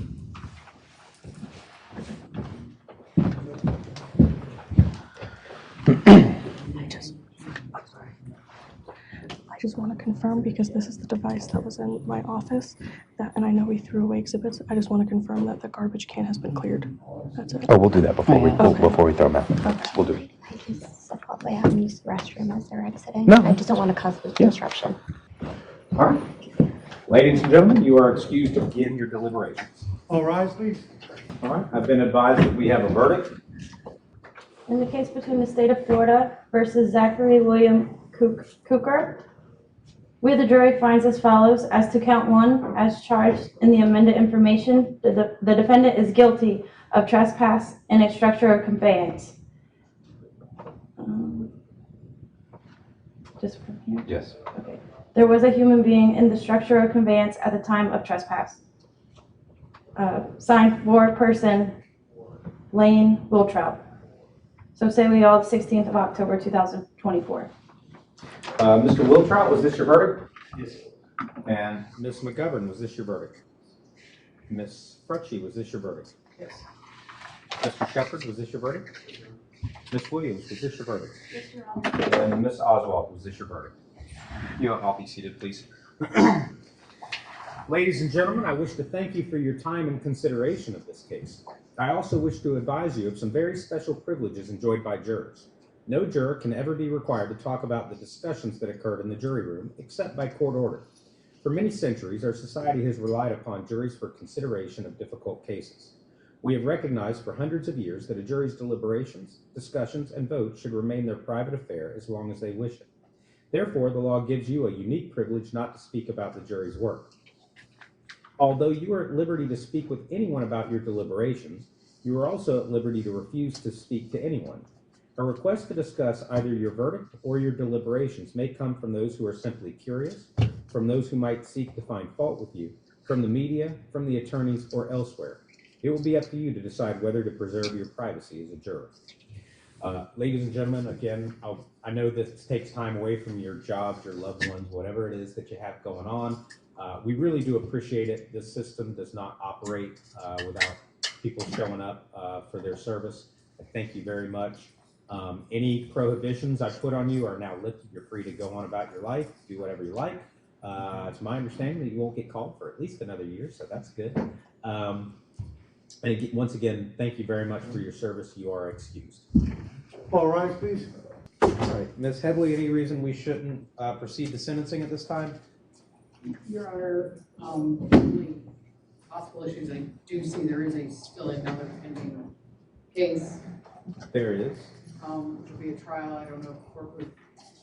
I got a question about that case. I just looked at it for a second. Is this the same time and incident and location? Correct, Your Honor. We filed a motion to consolidate, however, Did we have a hearing on it? do not believe so. I believe there might have been an objection previously, but yeah, it's the All right. same instance, just disorderly conduct. All right. All right, so The only other,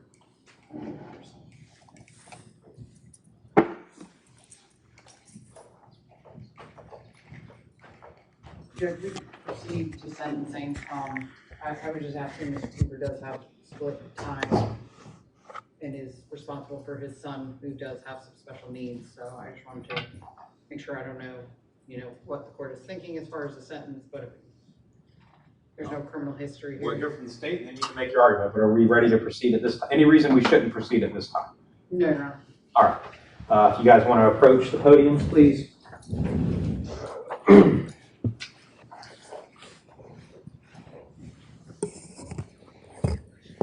You stand right here.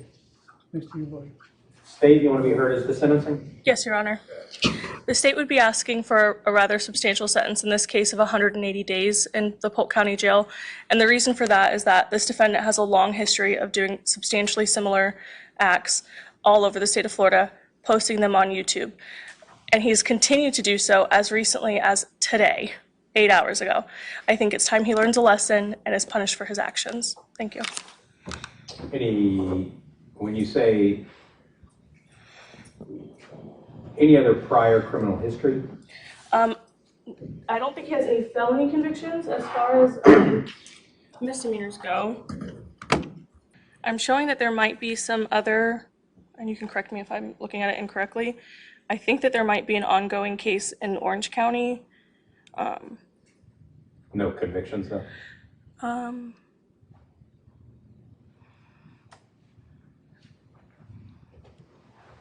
No, Your Honor.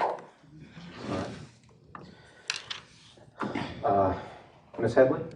Your Honor, first of all, regarding a YouTube channel that my client runs in a investigative basis is not a basis to send somebody to jail. It literally would be what the state's asking is to punish somebody for what, while they may not consider, while you may not consider, why I might not even consider reporting, but it is a form of reporting. It's protected by the U.S. Constitution. It has nothing to do with this. Arguably 8 hours ago, Mr. Cooker was here with us, so that's not relevant here. Mr. Cooker has no criminal history. The offer prior to trial was probation. We would be asking if the court is to sentence to a term of probation. If the state's concern is to stop or thwart Mr. Cooker from making these videos, probation would be the way to do so. He's going to be supervised. If he then violates probation by running into a situation like this, he's going to end up in jail. He has no prior criminal history. There are no pending cases, to my knowledge, in any county. So there's nothing in Orange County. We would ask that the court give a probationary sentence. As this is a first-time offense, we would ask for a withhold on that due to the fact that it is a first-time offense. It is a relatively minor offense of trespass. Nobody was injured here. There were no damages to property. So we would ask for a probationary sentence. Does your client want to be here? Sorry? Would you like to be heard by the judge regarding your sentence? What do you mean? Do you have anything you'd like to say before I proceed with sentencing? You're under no obligation to do that. I just gave you the opportunity. I'm good. Thank you.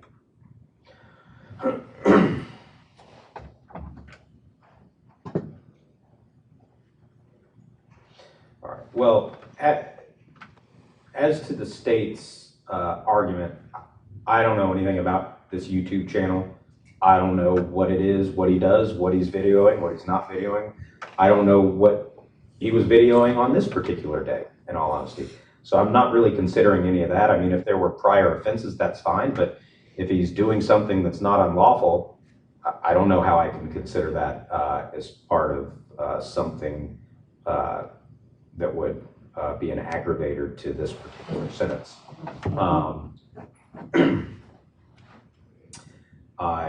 Having been found guilty by the jury, I am going to adjudicate you guilty. I'm going to sentence you to 12 months of probation.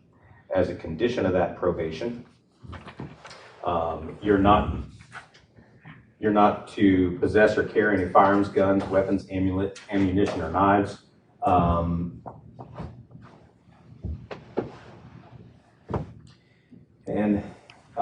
As you're also going to serve 20 days on the weekend work release program, 20 days Polk County Jail to be served on the weekend work release program.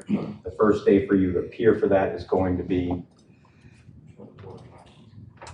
The 2nd of November. So November the 2nd. So just so you understand how that works, it's a jail sentence of 20 days.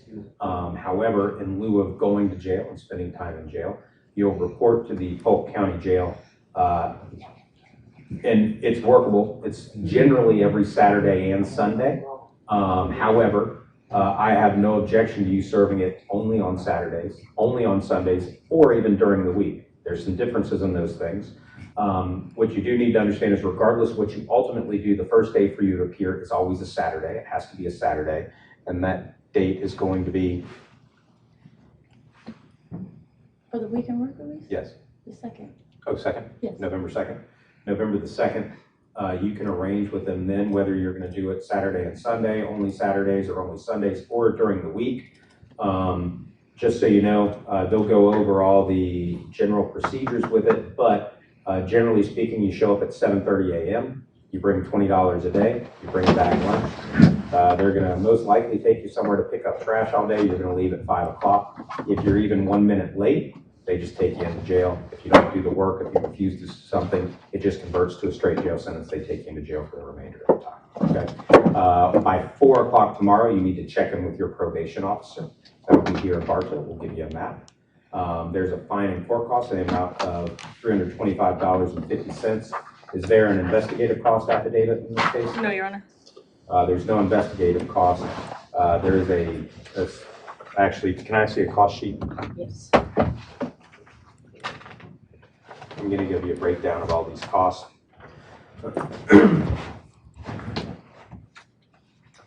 All right, so there's a fine of $50 pursuant to 775.083, $2.50 pursuant to the 5% additional crimes compensation fund pursuant to 938.04. There's $65 as additional cost pursuant to 939.185 subsection 1A.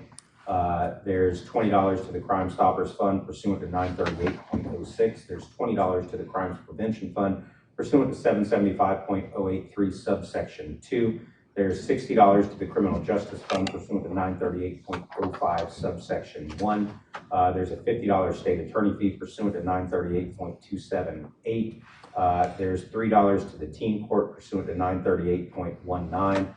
And there's $3 to the clearing trust, the state education clearing trust fund pursuant to 938.01, and $2 to the local law enforcement education fund pursuant to 938.15. The total of that is $325.50. That's your fine and court costs. You have 30 days to appeal the judgment and sentence. Anything else? Your Honor, Mr. Krieger does reside in Osceola County. Okay. I don't know if you mail in or. Yeah, I mean, you're going to be reporting here for the first time. 10 weeks anyways. You report here for the first time tomorrow. After that, there's no objection to you reporting by mail, digitally, however it is they prefer, but remotely. Okay? Anything else? No, Your Honor. No, Your Honor. All right, thank you. There you have it. I was wrongfully convicted and sentenced for having my constitutional rights violated in more ways than one. I was sentenced to 12 months probation and 20 days in the inmate weekend work program. Yeah, it's a mouthful. Those 20 days have already been served. I actually had to do 17 days because I technically already had served 3 days in jail back when they arrested me in January early this year. I'll speak more about this experience later in another video. This kind of malicious prosecution is not uncommon in Polk County, unfortunately. Sheriff Grady Judd has a stronghold there where many are in a bootlicking cult who think all police officers are heroes. This conviction should anger you, as it does me, because an attack on one of our citizens' rights is an attack on every American citizen's rights. This case is officially under appeal, so you know. Thank you to all those who contributed financially to the cause. I could still use your help. Links to my GoFundMe, Cash App, and Venmo are in the description of this video. As always, I appreciate each and every one of you. Regardless, keep sharing this story with everyone so we can put the spotlight on this corrupt county. Thank you so much for taking the time to watch. I'll see you in the next one. Truth, Trigger, Troll.